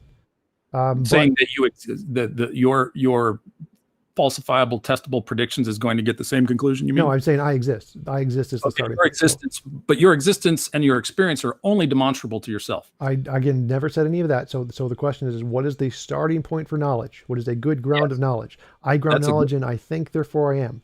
Full stop. No other sentences uttered, no other premises, no other science, no future tested predictions. Haven't gotten to any of that. This is Yeah. just the grounding I point for understand. knowledge. I start Right. with I think therefore I am. That is not circular. It is a necessary truth. You can't get it wrong with this. This can differentiate imagination from reality. But when you go so far as to say that when this premise of origin of epistemology, when you start with that starting point, and then you Say that again? attempt to say that Christianity, for example, just going back to the example that's on the table, the history of Christianity does not count as evidence. Oh no, so for- that's way down the line here. So we're just starting with the starting point of what you said. You start with Jesus is the truth, and I start with I Yeah. think therefore I am. So your starting point is a begging the question. You can just start with anything you want in the same vein as what you did. I'm And not just starting with anything that I want. I'm starting with something that's been around a lot longer than I have. I'm not That's just making this up. I'm not different- claiming to different- use different- imaginary language to not- describe my not- position as. not So relevant to the point right the now. problem So I have, Tom, is that you've confessed or you've admitted that you're using language that's imaginary and attempting to apply that to the rest of reality and okay, so that expecting I don't that's think a you understand the forceful difference here. So language that is imaginary doesn't change reality. Reality is still reality, even if the language you're using to describe it isn't. So it doesn't But matter if I that call language that you're saying is just made up. I mean, I have Yeah, no the other language standard to doesn't go make a by. difference. The language doesn't affect reality. Reality exists independently of the language. The language is just a way to describe reality. So if I say I exist and I'm using made up language, I still exist regardless of whether or not the words are true. But all of what you're saying to me is based on this premise that you've made up this language, Tom.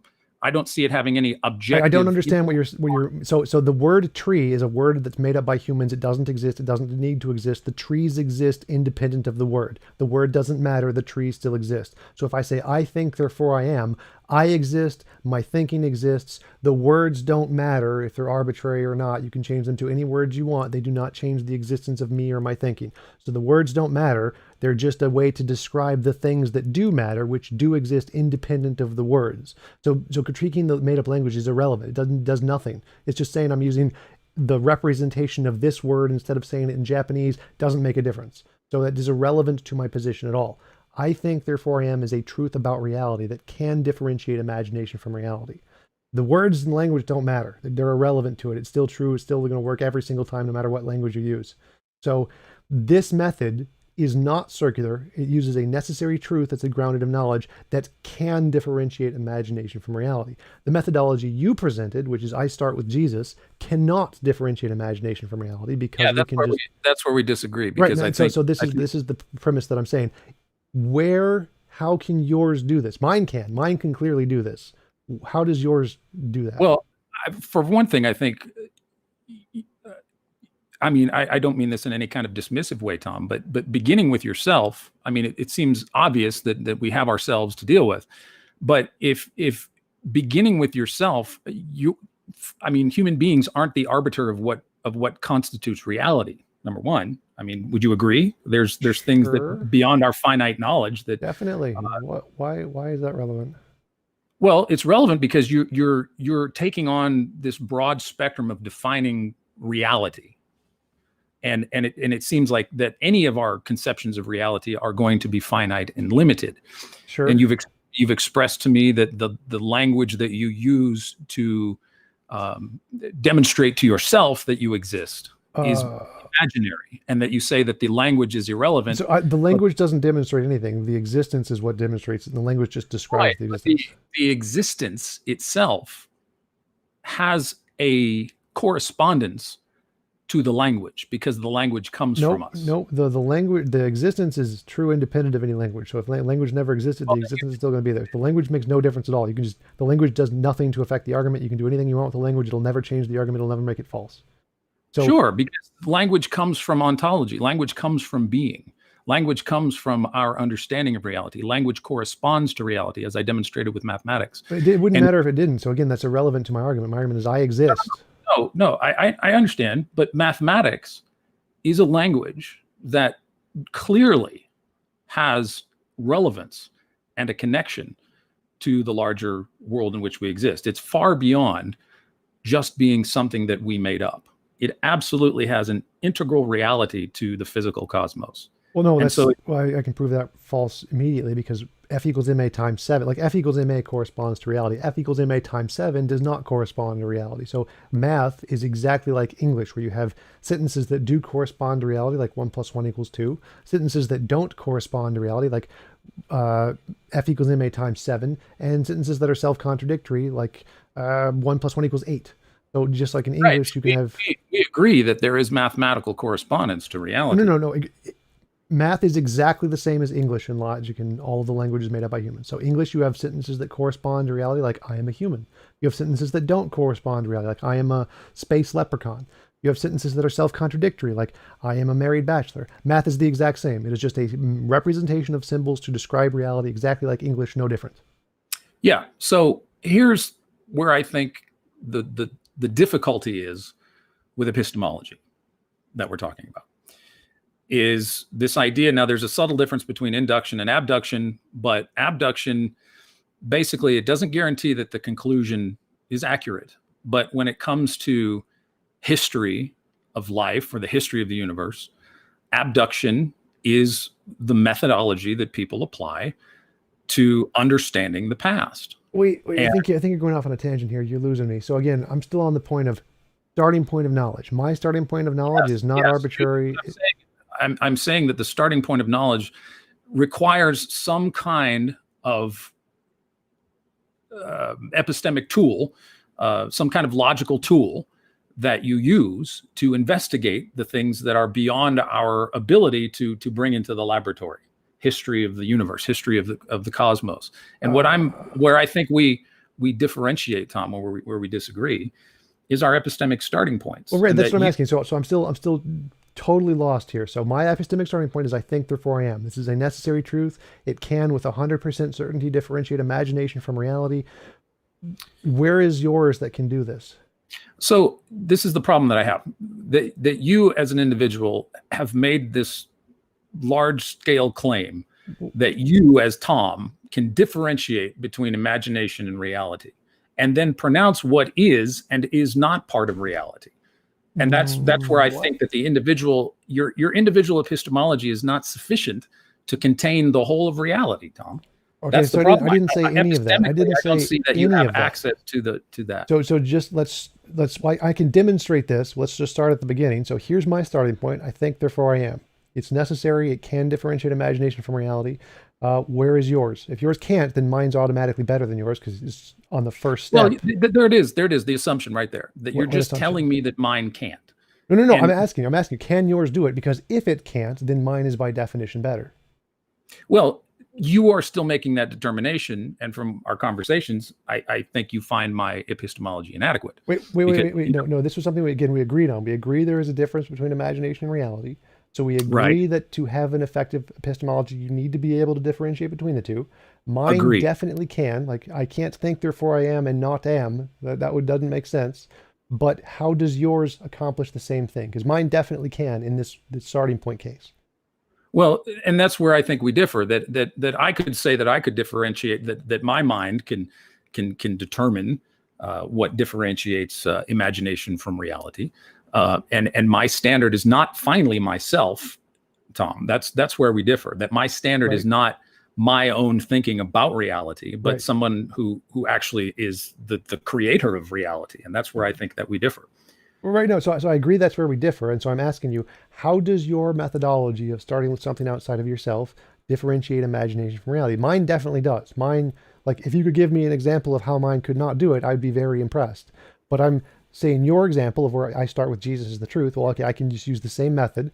The spaghetti monster is the truth. So I can clearly list an imaginary thing that can use the same method and be justified using your methodology. Therefore, your methodology cannot differentiate imagination from reality. But mine, you can't give an example because you can't give an example of a thing that thinks and doesn't exist. Well, I'm not denying your existence. What I'm saying is that you, by your own standards, Tom, you cannot justify your own existence to anyone else but yourself. That wasn't the premise of my argument, so I don't need to. But that's the problem with your epistemology. That's not a problem. I didn't. Yourself right off the bat. You can't say it's a problem if it's literally not one of the premises. Like if you say argument one, premise two, premise three. Well, there's a problem you didn't list in the argument. That's not in the argument. So you can't criticize something not in the argument. No, but the beginning starting point is very important for how you've arrived at the conclusions that you do. I think, therefore I am. So go ahead. That's the starting point. I think, therefore I am. Like what? How does that relate to your objection there? It relates in the fact that you can't, with your own novel testable prediction concept, cannot demonstrate your own personal experiences or concepts of reality to anyone else but yourself. Why? I don't know why you keep saying that, because I never claimed to be able to. You're trying to apply your own idea of reality to mine. No. So again, we're not nearly that far down the argument hole yet. We're just at this one part. Here is the starting point for knowledge. I didn't say anything about novel testable predictions yet. Not a thing. All I've said is I think, therefore I am. I exist. That is a good starting point. That is I understand that. I understand. So now I'm looking for your starting point that is equivalent to that can do the same thing. Well, Jesus says in John 8:58, I am. And so he is the creator of the universe and knows more about reality than either of us do. Okay. So if we compare these two starting points, like my starting point is I think, therefore I am, and you can never give an example of someone thinking and not existing. That's not possible. But I can give an example of Harry Potter said in book 7 of J.K. Rowling's thing, I am the way. Like, well, clearly that method of some person said something doesn't differentiate imagination from reality. It can get you false positives. Mine can't, yours can, so that does not seem to work. I don't know how you think you're exempt from creating false positives or a psychology that gives you a sense that this feels good to you, and so therefore psychologically you've made this up for yourself. How can I think, therefore I am get a false positive? Well, in terms of your concept of reality, if you want to just I didn't say anything about reality. I said, how does I think, therefore I am? That is my full methodology. I think, therefore I am. How does that give a false positive? You can be self-deceived very simply. How can I deceive myself into not existing? Like, how can I believe I exist and be wrong? How is that possible? I'm not talking about your physical existence. I'm talking about the whole person of who you are, Tom. I don't care if I'm physical or if I'm idealistic or if I'm a combination of both. Tell me how I can think I exist and be wrong. How can I get a false positive? Because a positive means you believe something to be true. So I believe I exist. How can I have a false positive belief that I exist? How is that possible? Let's go back to what we talked about last time. Sean Carroll affirming Everett's many worlds hypothesis. And consider that the mathematics tells him, and he affirms it, though he doesn't spend a whole lot of time with it, that if the universe, our universe, is just a quantum fluctuation of some kind, that the mathematics of quantum theory tell him and told Everett back in the 50s, that there are a possible many worlds out there in which there are a multitude of Tom jumps. You've totally lost me. Okay, are you familiar with Everett's many worlds interpretation of quantum mechanics? Yes, but okay. So just using that example. What does the math yield? What is Sean Carroll affirming in Everett's quantum mechanic theory?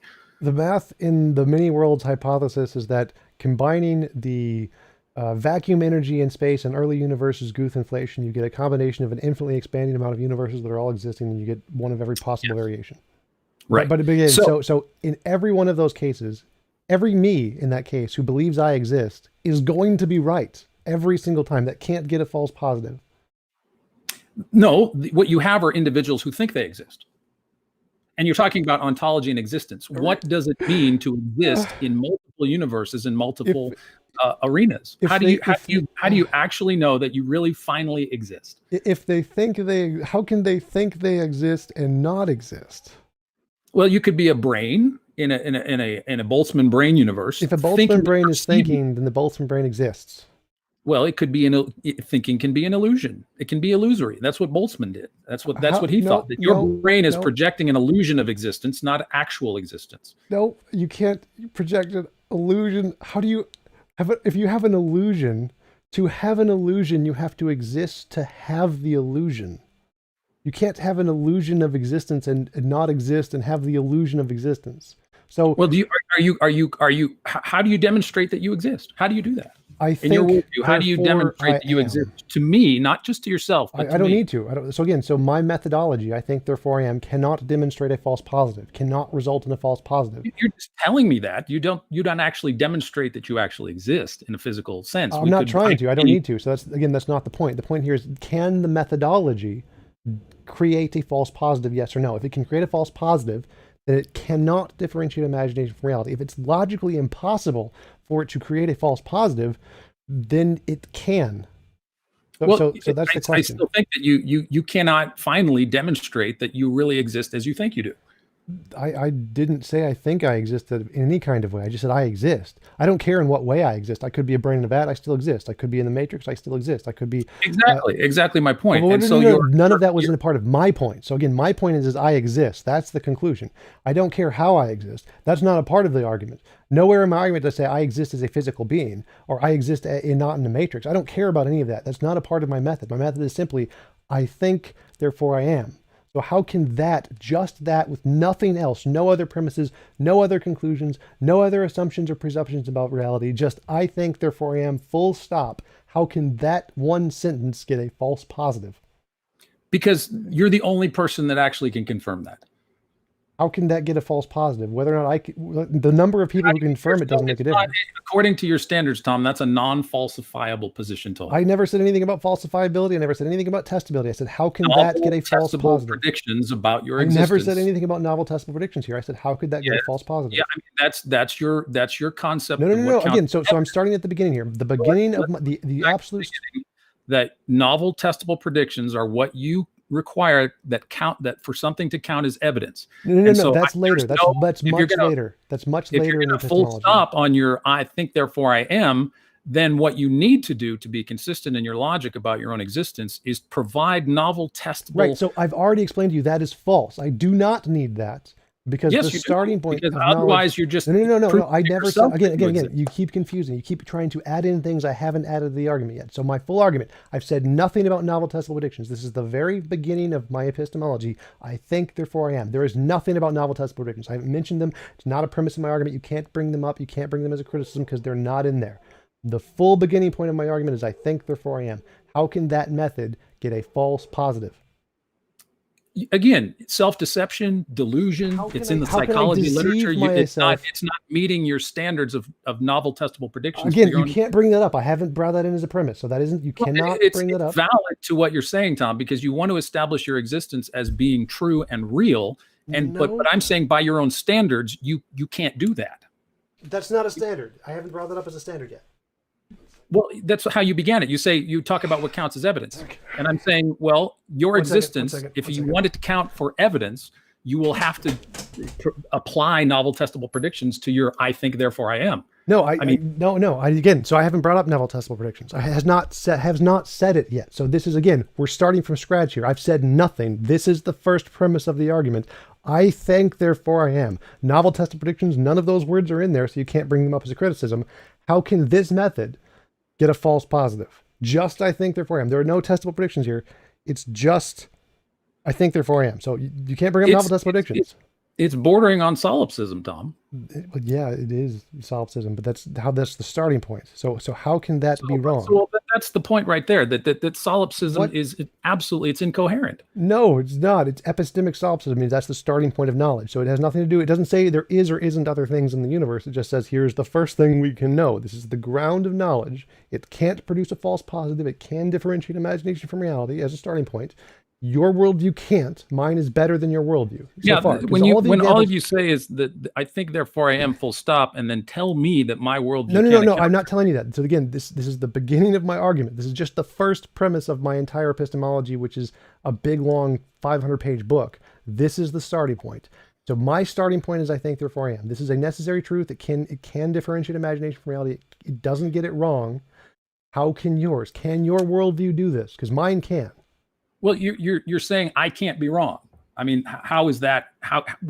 That's completely internal and subjective to yourself. I can't be wrong, and you can't you don't have a novel testable prediction to show. So you can't bring up novel testable predictions because that's not a premise. So again, just prohibiting you're prohibiting your own standards from being used on your own epistemology. No. So again, this is the beginning of my epistemology. The first part which requires novel testable predictions in order to be evidence for something. Wrong. The novel testable predictions comes much later in the argument as a conclusion based on lots of. Use it on yourself. Use novel testable predictions on your own example. Because that doesn't come until later. That doesn't come until later. The starting point is I think, therefore I am. The starting point is not novel testable predictions. I don't just pick novel testable predictions and say I'm going to start with this. That is not a presupposition. It is not an assumption. That means there's lots of other stuff behind it that justifies that conclusion. Like I said, there are no presuppositions in my argument. So I don't just start with pick a random premise like novel testable predictions. That doesn't work. I agree that would be dumb if I just picked novel testable predictions. But you're just picking yourself, and you think that your existence is justifying your own standards about what counts as evidence for other things. I'm picking myself because I exist. It is literally not something I get a choice in. Well, what if I said I pick myself, I exist, therefore everything that I say can't possibly be wrong either? Well, that wouldn't work, but that would work as a starting point that you exist. That's not a non-arbitrary starting point. Then you'd have to use that and get more premises to lead up to the things you're saying. That would be fine. That's perfectly reasonable. But you can't just say, I think, therefore I am, therefore everything I'm saying is true, which is not what I'm saying at all. I never said that. I said, here, I think, therefore I am is a good starting point for knowledge, which is non-arbitrary. It doesn't result from false positives. It is true. It will always get the correct answer. That's the point. It's not. No, I think the false positives are where you and I disagree, because you can be, as you said earlier, you can experience delusion or self-deception. How can I have a delusion that I exist and not exist? Explain. What is the ground of your existence, Tom? I don't care. It doesn't matter what the ground of my existence is. All that matters is if I exist. It absolutely does, because according to science, that you're just particles. I never said anything about that. None of that was in anything I said. So again, I mean, how do you know that your intellect and the language that you've made up in your own existence is actually a standard for measuring what is true about reality? I never said it was. No, that's not a part of my argument either. So again, my question. Well, it is when you're making the claims that we've been making. It is part of your epistemology. Nope. It is part of your assumptions. Nope, that was never a part. So again, in order to critique an argument, you got to go with just the premises of the argument. You can't bring in extra stuff that's not there. The premise of my argument is I think, therefore I am. So you'd have to demonstrate how that premise is false. Well, you can't demonstrate that it's true. So you have to accept it. What I said several minutes ago, you have to accept a premise that you can't finally test about. So if you're arguing that I'm wrong, that I'm not experiencing my own existence right here, you're a crazy person. So that you cannot. I'm not saying you're wrong. I'm saying by your own standards, you cannot justify your existence. By your own standards, I think, therefore I am. If that statement is true, I've justified my own existence.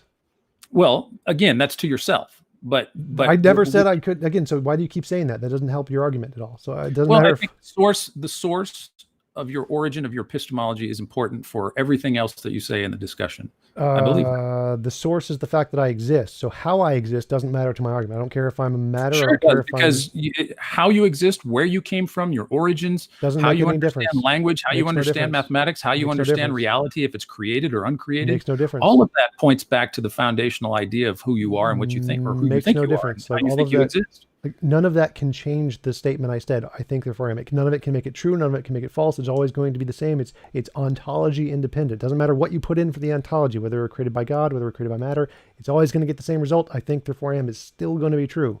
That's why it's a good starting point, because none of that stuff you listed matters. Well, that's where we differentiate. It does Okay, matter. so I think it does. That's what and I'm we're not asking. going to solve it. I mean, No, I don't. no, I no. don't want to You going keep around saying and around, that. but You keep saying that, but you've demonstrated nothing. Like demonstrate to me how changing any of those variables you listed can make I think therefore I am false. How can I think I exist and not exist? because how do you define who you are? I don't How- need to define you're who I only- am. I'm just defining I exist, not who I am. But your existence is predicated upon it's a circular internal subjective idea of your existence. That No, you no, have it's not literally a direct demonstrated. experience. The thinking is the experience. There's no, I don't care if I'm But physical. you I can't don't care prove if that I'm, to anybody else but yourself. again, doesn't make a difference. None of that. I don't know why you keep saying that. That doesn't help your argument. I think it does. I don't think we're going to How? solve it here, but so we could go How on. does that make a difference? Like, how does change? You can change who I am, however you want. Go for it. Feel free. Knock yourself out. I'm still going to be right every time I say I think, therefore I am. Well, your I'm going to be right is a subjective internal conclusion that you've reached for yourself that you cannot, by your own standards, demonstrate to be true. Okay, through novel if you're prediction. right about that, then demonstrate that changing that in any way can make my statement false. Change something about anything about how I exist to make my statement false. Well, it's not that I'm trying to say that it's false.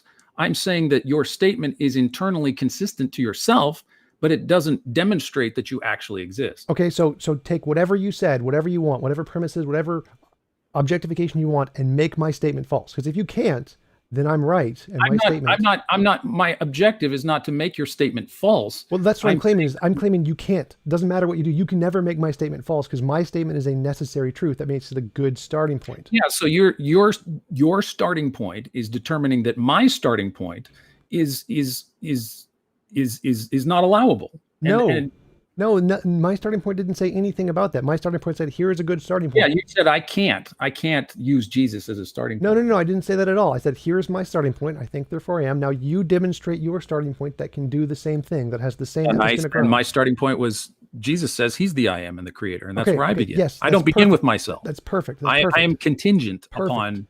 Perfect. So now we have your starting point is Jesus. My starting point is I think, therefore I am. Now I'm going to take your worldview and demonstrate it's false by using the same method to show a false conclusion, show a false positive. Let me pause there. And here's the problem that I think we're having that I think is a problematic for your worldview. You would have to be an omniscient being to know that an omniscient being does not exist. I never said it didn't exist, so that wasn't a part of my argument. Well, my argument is to say that there's no evidence, to say that Jesus isn't God, to say that I never said any of that. Never said any of that. So my argument is, here's your method. Your method is I start with Jesus. Jesus is the truth. I start with Harry Potter. Harry Potter is the truth. I can use the same method and get a false positive. So that method that you used led to a false positive. Now, so I know Harry Potter doesn't exist, or we can be reasonably conclude Harry Potter doesn't exist, or I can just say square circle if you want. We can go with square circle. The square circle is the truth. So I can use your method to get a false positive very, very easily. It's very easy to demonstrate your method leads to a false positive.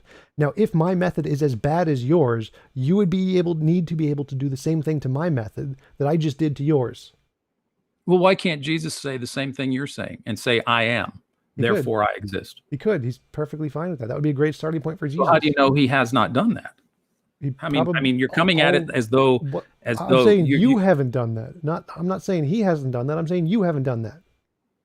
I'm not following you. So what do you mean I haven't done that? My starting point is I think, therefore I am.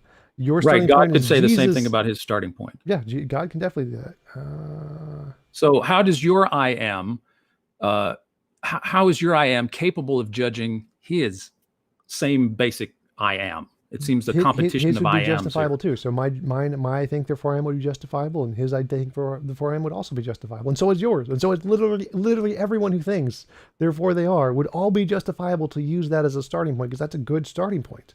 But using someone else as a starting point doesn't work, and I can demonstrate that because it leads to false positives. So you're saying using somebody else as a starting point for one's epistemology leads to false positives and therefore is unreliable. Yes. Where did that come from?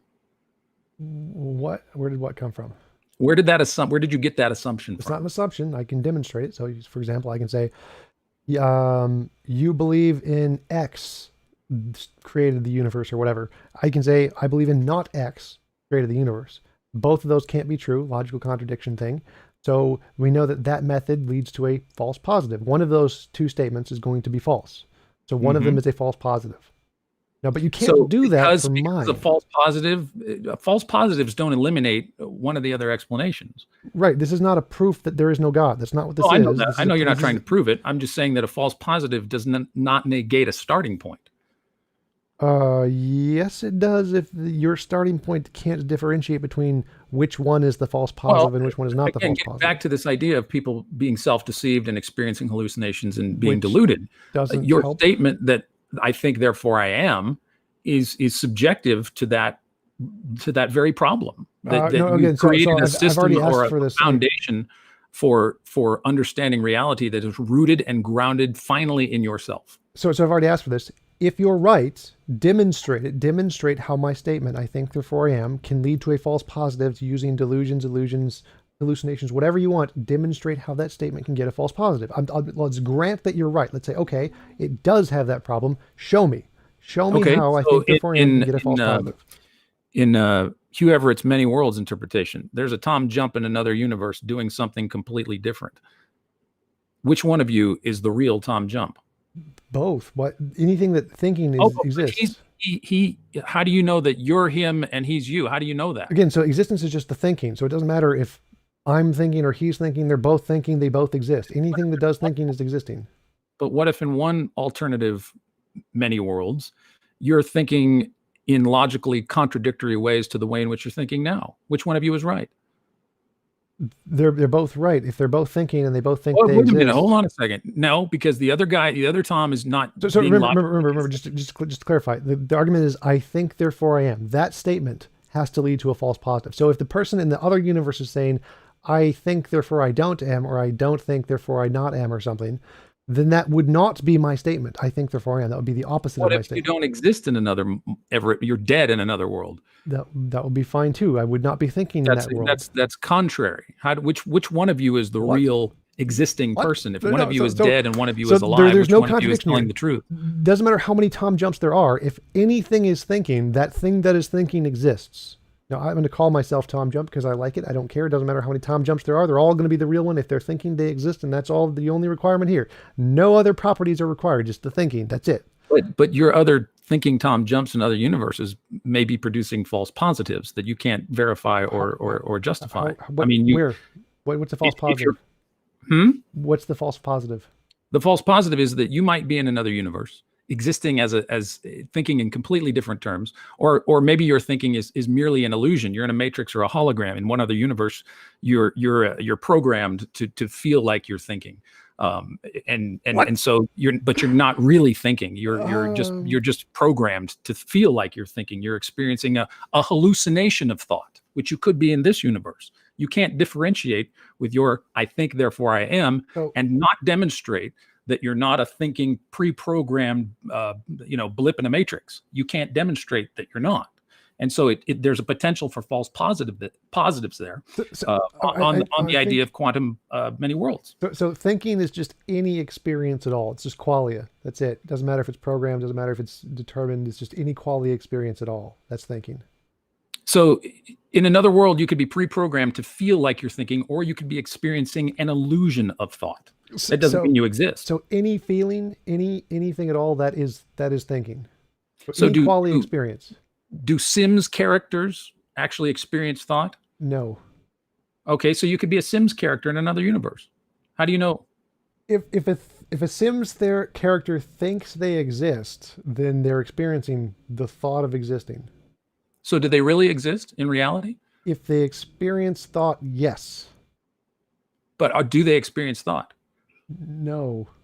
No. So you could be a Sims character in another universe, not experiencing thought and not existing. Therefore, there's a false positive in your No. statement. No. How could I experience a thought of existing while not existing? That's literally a You're contradiction. experiencing an illusion, a hallucination of thought. Experience is thought. Like So if I'm experiencing, so if there's any, if it's, What if you're pre-programmed like a Sims character in a Matrix? so if there's any part of the sentence that says I'm experiencing, that's an experience. That experience and thought synonyms here. So if I'm experiencing X, then I have to exist because that experience and thinking are synonymous. As a programmed character in the Matrix, how do you know that's real? If I'm experiencing it, I can't be experiencing it and not exist.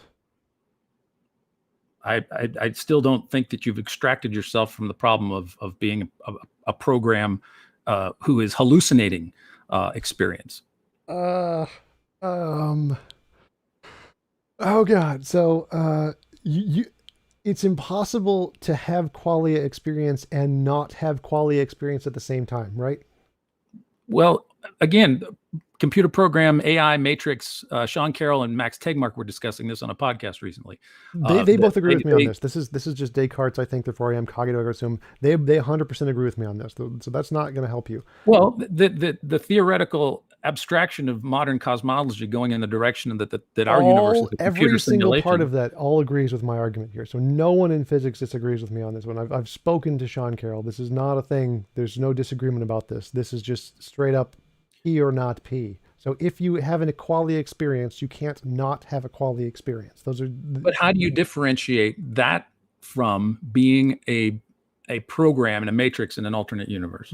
How can you prove that or disprove that or show that you actually demonstrate that you have genuine, authentic qualia in this universe? And what I'm saying, Tom, is that you cannot demonstrate that to anyone else but yourself. Again, so you keep missing the point here completely. Like, can you exist and not exist at the same time?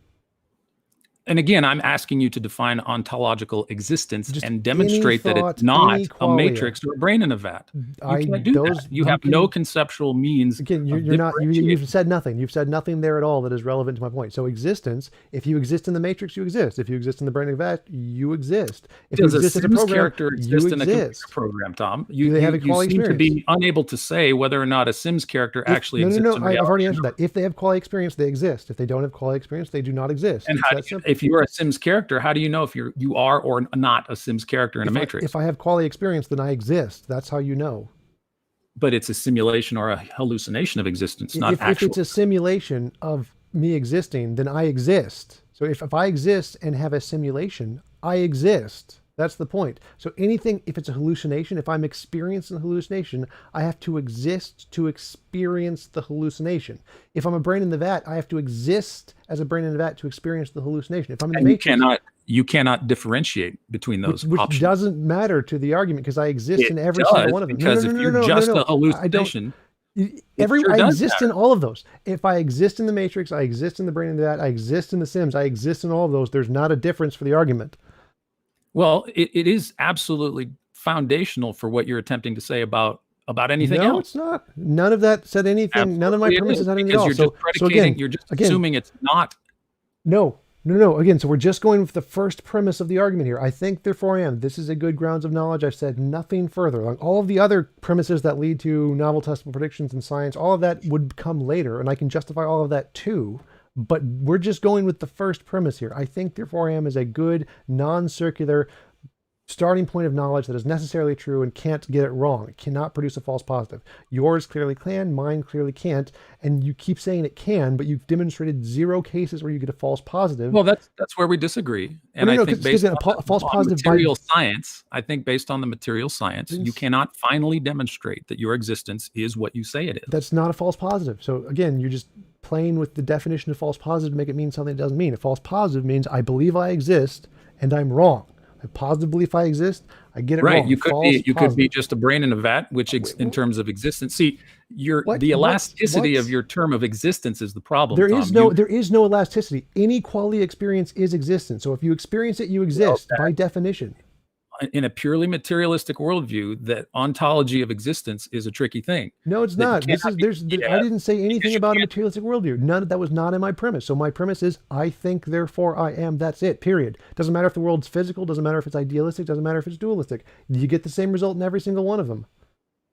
I'll grant your existence and we can move on. Well, no, this is the problem, is that my worldview works extremely well here. I get a necessary starting point. That's a great basis for knowledge. You have a circular starting point that is arbitrary, and you can pick whatever you want, and you get exactly the same thing. So it can't differentiate. You get false positives. We disagree. I think your worldview, given materialism, Which wasn't can produce false positives. You cannot demonstrate what kind of existence that you finally have. Do you not realize why that's completely gibberish to my argument? Like that does nothing. That just proves I'm right. No, there are different levels of existence. A Sims, which was a never brain in which was vat, never a part of my computer argument. simulation. There are a multitude of different possibilities that your statement cannot differentiate. There are different types of existence. And it can't differentiate between apples and oranges either, but it doesn't claim to, so that's not relevant to the argument. So again, it is because you want to make pronouncements about what's real and true and testable. Nope. You have nope. Again, you keep deflecting to try and save your broken worldview here, which I've proven is false. I'm saying that there's nothing in your worldview that actually can differentiate between what kind of I didn't existence say it has yet. So again, we're starting with premise one. I think, therefore I am. That's all. The only thing I need to differentiate. I will grant you existence so that we could move on to the right. To the so next. I can differentiate. I can say I exist and not produce a false positive. You can't. I can differentiate as well. I Okay, just how? have a different standard of truth by which I do. How does because I've demonstrated yours doesn't work, and you can't demonstrate mine doesn't work. You've demonstrated that mine doesn't work, but you have not sufficiently demonstrated that your own existence is a sufficient and necessary condition to judge mine. Because I didn't say it was. I never said it was. So that wasn't the part of my argument. I don't need to do that. You are saying in an objective sense that I'm wrong. And I'm saying that your concept of your own existence is questionable from the start. And so that your pronouncements about my own epistemology have no bearing until you can establish that you are legitimately existing by your own empirical, verifiable, testable, novel prediction standards. Right. And you can't. And absolutely all of that is gibberish because none of that actually affects my argument at all. So again, I don't think you understand how arguments and evidence work here. Like all I need to do is say just the starting point of our worldviews. My starting point is a necessary truth that can't be wrong. Yours is a arbitrary truth that can be wrong. And you haven't extracted yourself from the problem of hard solipsism. I haven't needed to yet because we're only at the first premise yet. That's later on, much later on in the later premises. We're still at the first premise. And I think the starting point is absolutely axiomatic to the rest of the discussion. That's why we're starting with the first premise. That's the starting point. Yeah, I will grant you that you exist and we can move on. Okay, so you grant my methodology starts with a necessary truth that cannot produce a false positive. Yours does not. I disagree that it can't produce a false positive. Right, and this is the part where I'm trying to understand you because you've presented no cases of that. Like a false positive means... Yes, I have. I've shown through the mathematics of modern cosmology that you could in fact be an artificial... None of those are false positives. None of those are false positives because again, a false positive is to have a belief I exist and to not exist. That would be a false positive. So you have to give an example. Term of existence is elastic. You can't determine. Nope, my term of existence is not elastic. Term is thinking. The thinking is existence. If you have a thought, you exist. It doesn't matter that if you cannot differentiate in terms of what kind of ontology, qualia, or existence that you have, that is relevant to everything else that you want to tell me about. No, it's not. reality. No, it's not. So again, that does not apply to my argument. That's a straw man. That's straw man gibberish. So my argument is I think, therefore I am. And that method can't produce a false positive. That method cannot produce a thought that I exist. I believe that it can't, but I disagree. So we'll move on. No, this is kind of like I win. I've already won the argument at this point. I've destroyed your worldview completely because this is so obviously true. The problem here is that if my method of starting cannot produce a false positive, it cannot produce a thought that I exist while not existing, then it is a good necessary starting point. and it's better than yours because your yours. term of existence is too elastic. You I've can't already establish disproved through that. novel testable predictions that it's accurate. Again, you keep jumping to like premise number 47, which is not anything I've brought up yet. So my premise Your own logic, you won't apply your own epistemic logic to your own existence. I'm doing that right now. So again, since as I admitted, testable predictions about your own existence. As I said earlier, novel testable predictions is not a presupposition. It's not an assumption, which means it's based on other things. There are things before it. So you don't apply novel testable predictions to the things before it, because then it would be a presupposition. So it's a conclusion based off of other premises that come first. The starting premise is I think therefore I am. So I think therefore I am is before novel testable predictions, not after. You don't apply novel testable predictions to the thing. No, this is what it starts with. There's nothing prior to this. This is the starting point. So I don't apply novel testable predictions to this. This is the starting point. I think therefore I am. So that is the one thing, that this starting point does not have a false positive. You cannot produce a false positive. There is no ambiguity to exist. Exist is just I think. Any thought, any experience, anything of that sort is existence. Doesn't matter if you're a brain in a vat and you think, okay, you exist. If you're in the Matrix and you think, you exist. If you're a Sims character and you think, you exist. Any thinking is existence. So I don't need to differentiate between any of those because they all exist. And none of those are, and whether or not you exist in any of those doesn't change the argument. So it doesn't make the argument false. So it doesn't produce a false positive, proving I'm correct in each of those cases. If I'm in the brain in the vat. Each case of existence is radically different. But it doesn't. And it really depends on your statements when you talk about reality. No, it doesn't. It does, because you're assuming that you exist in a certain state. No, I didn't. I nowhere in that premise did it say I exist in a certain state. The kind of existence that you have is absolutely dependent upon. No. Foundational to what you say about where in I think therefore I am does it tell me what kind of way I exist? Exactly, it can't. It doesn't. It doesn't attempt to. So saying it can't is like, because that if you don't think again, this is the starting point. So the starting point is I think therefore I am. This is my epistemology. I get to define it however I want. You need to show a problem with this premise, or you need to grant this premise is a necessary starting point that cannot lead to a false positive. Those are the two options. Either it's a flawed in some way. No, that's a false dichotomy, because you're starting with yourself. It does not define what kind of reality in which you exist. It just assumes. Nowhere did I say it did, so that doesn't relevant. That's not relevant to anything. It is relevant, because if you think reality is uncreated, I never said that. I never said that. Never said that. You need to make that distinction, Tom, for your statements about reality to make sense. No, I don't. None of that I said in the first premise. So again, you keep bringing up things that are like premise 47, premise 23, premise 84. Like none of that is in the first premise, so none of that is relevant yet. You can't bring that in as a criticism. You got to start with the first premise. If you can't, either there's something wrong with the first premise, or there is not something wrong with the first premise. Those are the only two options. It's P or not P. It is a true dichotomy. I don't agree. There's a lot wrong with your first premise. Okay. So that's not a false dichotomy. So it's a dichotomy. It is, because you're defining what existence is. Either there is something wrong with the first premise, or there is not something wrong with the first premise. That is P. And I think there is something wrong with your first premise. That's making that is good. So we're making progress. What is wrong with the first premise? I think therefore I am. Existence is just any thinking, so it doesn't care what kind. You're too elastic and too ambiguous with existence. That's my problem. That doesn't make a difference. That's not a problem. How is that a problem? It does, because you're going to make further arguments based on this idea of your existence. What? You're going to make arguments based on this premise of your own existence, and you haven't defined what kind of existence that you have. I don't need to. Like, well, I don't know. Like, I haven't told you what an apple or an orange is either. I don't need to. Like, I don't know why you keep bringing this up. You can't show to anyone else but yourself. I don't know why you keep bringing this up. How is this a problem with the first premise? If you cannot demonstrate through your own methodology your existence, why should I believe anything else that you have to say about reality? How is this a problem with the first premise? So the first premise is I think therefore I am. Where is the problem in that? Saying that existence is the problem because of further premises isn't a problem with the first premise. It's a problem with the further premises. Yeah, the foundational aspect of your idea of existence, that you think you exist, and it doesn't matter how you think you exist, right? So the first premise doesn't matter how you exist, and you want to make pronouncements about my own epistemology and ontology, I'm going to challenge no. You keep your jumping. concept of You keep reality. jumping into nonsense that has nothing to do with what I said. So again, first premise, I think, therefore I am. You can't bring up further premises and say there's a problem with the further premises. That would be a problem with the further premises. So I can, this premise, there has to be a problem with this premise on its own with nothing else related. Your What is idea it? of existence is ambiguous, Tom. Why Your idea of is that a existence is problem? ambiguous. Why is that a problem?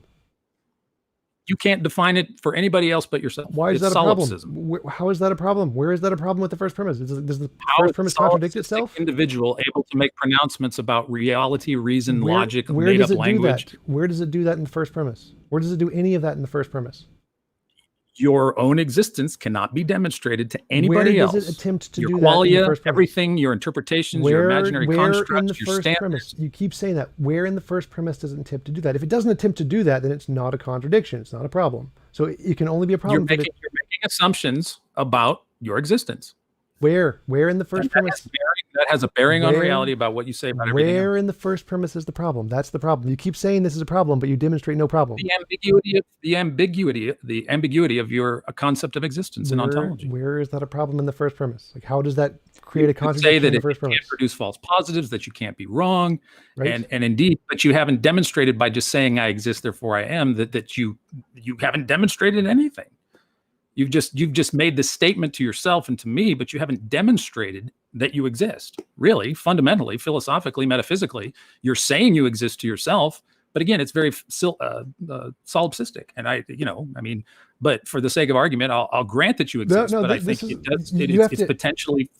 This is kind of the main point here. So I mean, everyone can see how obvious this is that my worldview is totally better than yours in this case, because it's just saying that I think, therefore I am. Whatever way I exist, I don't care how I exist. Brain in the vat, matrix, Sims, doesn't make a difference. If I think, that thinking exists. And so that's good enough. That's a solid, necessary truth starting point. And there's nothing in that premise that has an issue at all. And you keep saying there's an issue, but you haven't demonstrated. You just keep saying there's further issues of other stuff that you haven't mentioned. You build the arguments from there about my ontology and my epistemology. Stop. Build the arguments from there means there's stuff in the future that I haven't mentioned yet, and you're critiquing that stuff, but you're not critiquing the thing in the first premise. So that isn't a problem with the first premise. You can say there's problems with the further premise, like if I say premise one, Socrates is a man, all men are mortal, therefore John is a mortal. Well, clearly there's a problem with the third premise because I haven't mentioned John in the argument yet. But you can't say that's a problem with the first premise. It doesn't work. So again, the first premise is just I think, therefore I am, and you keep saying there's a problem with just that part, and the problem you keep mentioning has to do with things I haven't mentioned yet. So it's just like saying. I mean, define again. I'll just stick with the definition of existence and ontology in your first premise. What does that mean? What does what mean? Existence. What does that mean? Thinking. Any thinking. Right. So again, back to my earlier question: Are you a Sims thinking? Are you an AI? Are you a brain in a vat? What kind of thinking? Those are all thinking, so those all fit into the same argument. So a Sims character can think. If it can think, I don't know if it can think or not. Well, you just said if anybody. I mean, how do you know that? How do you know you're not a Sims character? Is what I'm asking, and you can't seem to be able to differentiate. My first premise doesn't say Sims character. My first premise says thinking, therefore exist. So does a Sims character think and exist? If it thinks, then it exists. I don't know if it thinks or not. It doesn't matter to my argument. So if it does, then how do you know if you're a Sims character or not? Where is that in the first premise? That isn't in the first premise, is it? Where? You're just assuming you're not. I guess. I didn't assume I'm not. I never said that. That's not in the first premise. So if you are a Sims character, it doesn't matter. It doesn't matter if you're AI or thinking. It doesn't matter. Everything is just thinking, and your thinking is enough to justify everything else. My thinking is enough to justify that I exist. Yes.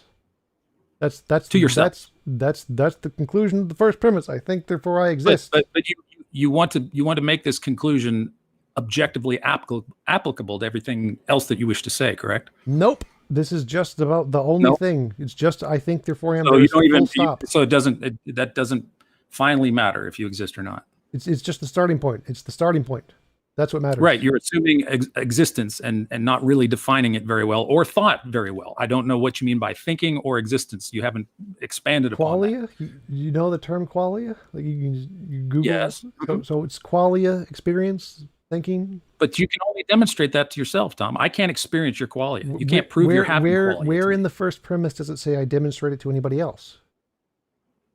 Okay, so you're solipsistically beginning your epistemological Okay, argument. So again, we're going back to the original question. Here's the first premise. Either there is a problem with the first premise or there is no problem with the first premise, and it is a good necessary grounding. So those are the two options. Either it has a problem or it has no problem. So Yeah, it has a problem. It has definitional problems with thinking and ontology. where does it say anything about that ontology anywhere in it about what Well, again, clearly, if you don't know what thinking is, or the definition is ambiguous, or you don't know what existence is, or that definition is ambiguous, given the many worlds and other possible interpretations of reality and existence, the ambiguity in your statement, Tom, does not give me confidence that you've demonstrated your existence. And that's fine. We can move on. I will grant you your existence in my own world. I'm happy to keep going for this because it just demonstrates how superior my worldview is. I mean, I can just grant, yep, I think therefore I am pure necessarily truth, can't be wrong. I don't have to try and argue from nonsense gibberish that has nothing to do with the argument. I don't have to deflate to things that don't matter to the argument to try and deflect to things that change nothing about the argument. I can just grant this obvious truth that everyone in the audience is like, yep, that's obviously true. And the fact that you have to fight against one of the most obvious truths in the world to try and justify your worldview shows how inferior your worldview is. So I'm happy to sit on this point all day, every day with every single theist because I'm going to win every single time because it just makes my worldview so much obviously better. Well, I don't see it as being obvious from your perspective, except to you. Well, no, except to literally everyone. This is like saying, I'm not going to, based on it, the starting point of epistemology. I don't just accept it carte blanche that you exist without defining what you mean by existence and what you mean by thinking. Right, and you can say that. Say here, I think and I exist, and I understand that, and I will accept. I do accept that. But grounding that, Tom, is what you haven't done. I don't need to because none of that was in the first premise. Your own standards, and then when I ask you by your own standards to justify that, you don't. You say you don't have to, and so that's where my right because that's difficult. You're asking for something I haven't tried to do. Like so, here's the starting point. Well, it doesn't do this other thing. Well, I don't need to do it the other thing. Like you keep asking for something additional. 1 second, I gotta. Yeah, you make exceptions for your own epistemology and your standards. Nope, I said I'm going to do exactly what I did, and I did it. That's the requirement. Asking me to do more stuff isn't relevant. I started with Jesus in the same way. Nope, I proved that false. But I got to be back. I'll be back in 1 minute. Okay, all right.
Okay.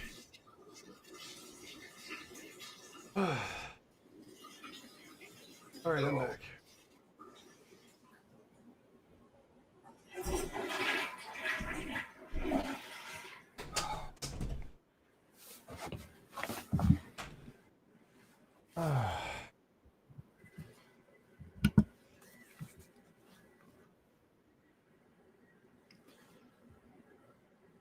Okay. I'm back. So I mean, it seems obvious to like anyone who watches this. Like if you imagine a neutral party thinking about the two positions, one position says I think therefore I am, and this can't produce a false positive. And the only requirement is the thinking and the existence, literally nothing else. It doesn't matter if you're what kind of existence, it's irrelevant to the argument. So asking for it just doesn't do anything. It's like if you say, Well, I think if you say Jesus is the truth, and I say, well, what is a tomato? I mean, you didn't answer what is a tomato with Jesus is the truth. So, but does that disprove your argument? Well, clearly not. So it doesn't have anything to do with the argument. So it's a non sequitur. It's literally bringing up something I didn't say. So it doesn't matter, and everyone can understand this. Like it's super clear that I think therefore I am is necessarily true. Like you can't exist and not exist at the same time. You can't have thoughts and not exist to have the thoughts, because that's literally what it means to exist, is to have thoughts. Doesn't matter what the thoughts are made of. Uh, so my grounding, just the first premise, is clearly superior to yours because mine can't produce a false positive by definition, but yours clearly can because I can just use the same method to produce Harry Potter says he's the truth or whatever, or Circle says he's the truth or whatever. And so it's hard for me to understand why you don't see this as so clearly obvious when it's literally designed to be the most obvious thing in the world. It's hard for me to understand yeah, why you don't get this. there's a lot of difficulty that has arisen from Cartesian epistemology. Not in the first In premise, terms of, there hasn't. So the first premise isn't where the problems are. well, again, I think what we're talking about is a very difficult subject. Epistemology is a very difficult subject. I'm not saying that I'm an Not on expert this in part. Like this part epistemology. is universal My agreement. objection, Tom, my difficulty with your starting point is simply the definitions of existence and of thinking, and that's where I think we differ. I'm not trying to make you look bad. I'm not saying you're Well, dumb, I and I'm mean, not saying wait, hold on. And I'm not saying you don't exist. I'm not. That's not what I'm arguing. I'm not arguing that you don't exist. I'm saying that our understanding of ourselves is a complex and difficult process that is not entirely obvious when you really think about it. so there is And that no. so hold on, let me finish and then I'll let you go. And I think that I'm not trying to be difficult or dense or anything. I'm just saying that my own limited finite knowledge and experience and qualia and everything that I've experienced in reality differs from yours, of course. But that when we get down to the brass tacks of ontology and knowledge and epistemology, it is a very difficult subject. It always has been for me.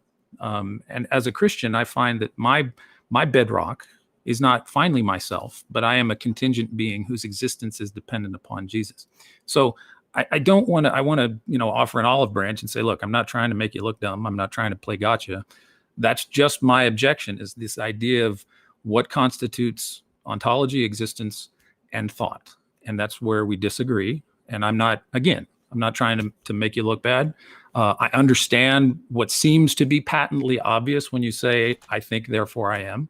I understand, experientially what thought and existence is. But hard empirical philosophical discussions about how we think and what we know are very difficult. And Well, so no, I just want to say out of respect. just to Okay. interrupt, Well, like I mean, there's so no controversy in anything I just said. Everyone, 100% of every philosopher and every scientist agrees with everything I just said. Like literally, pretty much every human who isn't a flat earther agrees with what I just said. Most flat earthers agree with what I just said. Like there is universal agreement in academia about what I just said. There is no issue with it at all. So this is the hard part. Is like I use this specifically because there is universal agreement on this. As the starting point. Like there is not an issue. The things you brought up are not an issue at all with anything I said. yeah, I mean, if you look into it, I mean, the research on existence, epistemology, ontology, is not cut and dry. I mean, especially if one is not, a theist. I mean, even if you are a theist, the philosophical theology and the philosophy of existence and ontology are very difficult things. Yes, I but mean, they are. none of They're really difficult at some level, and at some level, they're inherently obvious. so And what I there's talk with both professionals, and. I talk with the experts in these fields regularly. None of them at all will ever say what I've just said is an issue. None of them. Like, this is not an issue. There are lots of issues with epistemology. There's lots of issues with ontology. They're very complicated fields. What I have said, there is none of them in that. Not a single issue is in that problem. It is the flawless starting point for knowledge, granted in all philosophy. Cogito ergo sum. There is not an issue there.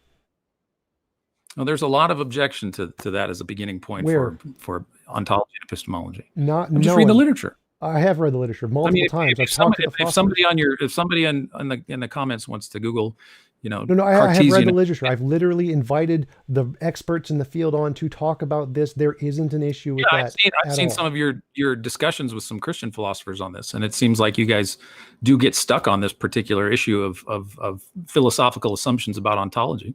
No, none of them have anything to do with I think therefore I am. There is not an issue there at all. Ontology doesn't even come into it at that point. There is no issue.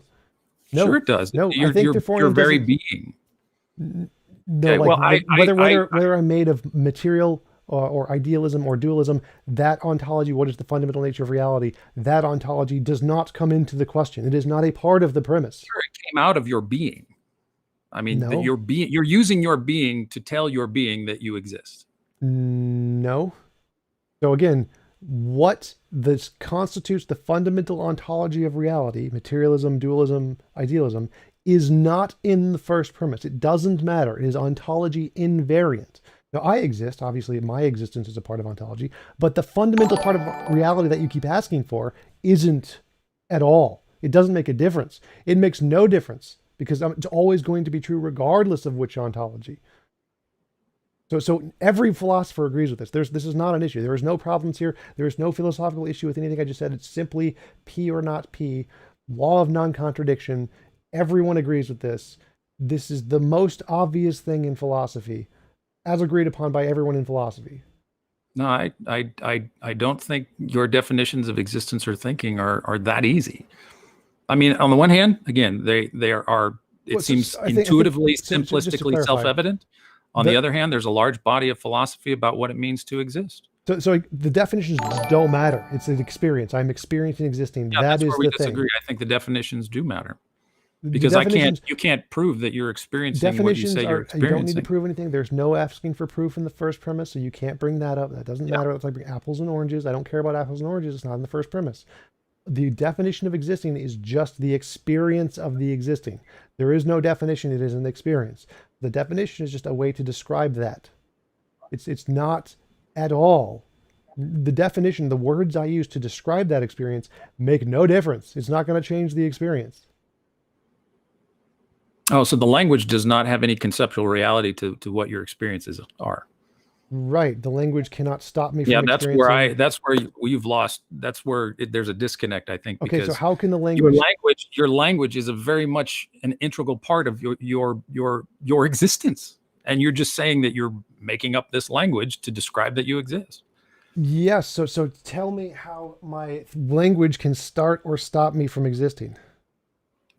You're defining your existence by language that you yourself have created. No, the language doesn't do anything. The language, I have an experience of existing, and I just describe it with language. The language is, again, irrelevant. Does nothing. But see, that's where there's an intimate connection between your language. I keep asking, you keep saying that. You need to demonstrate how so. How can the language make my existence not existing? Well, I think we've given several examples in the past about the theoretical cosmologies where there's many. None of those examples in any way make me not exist.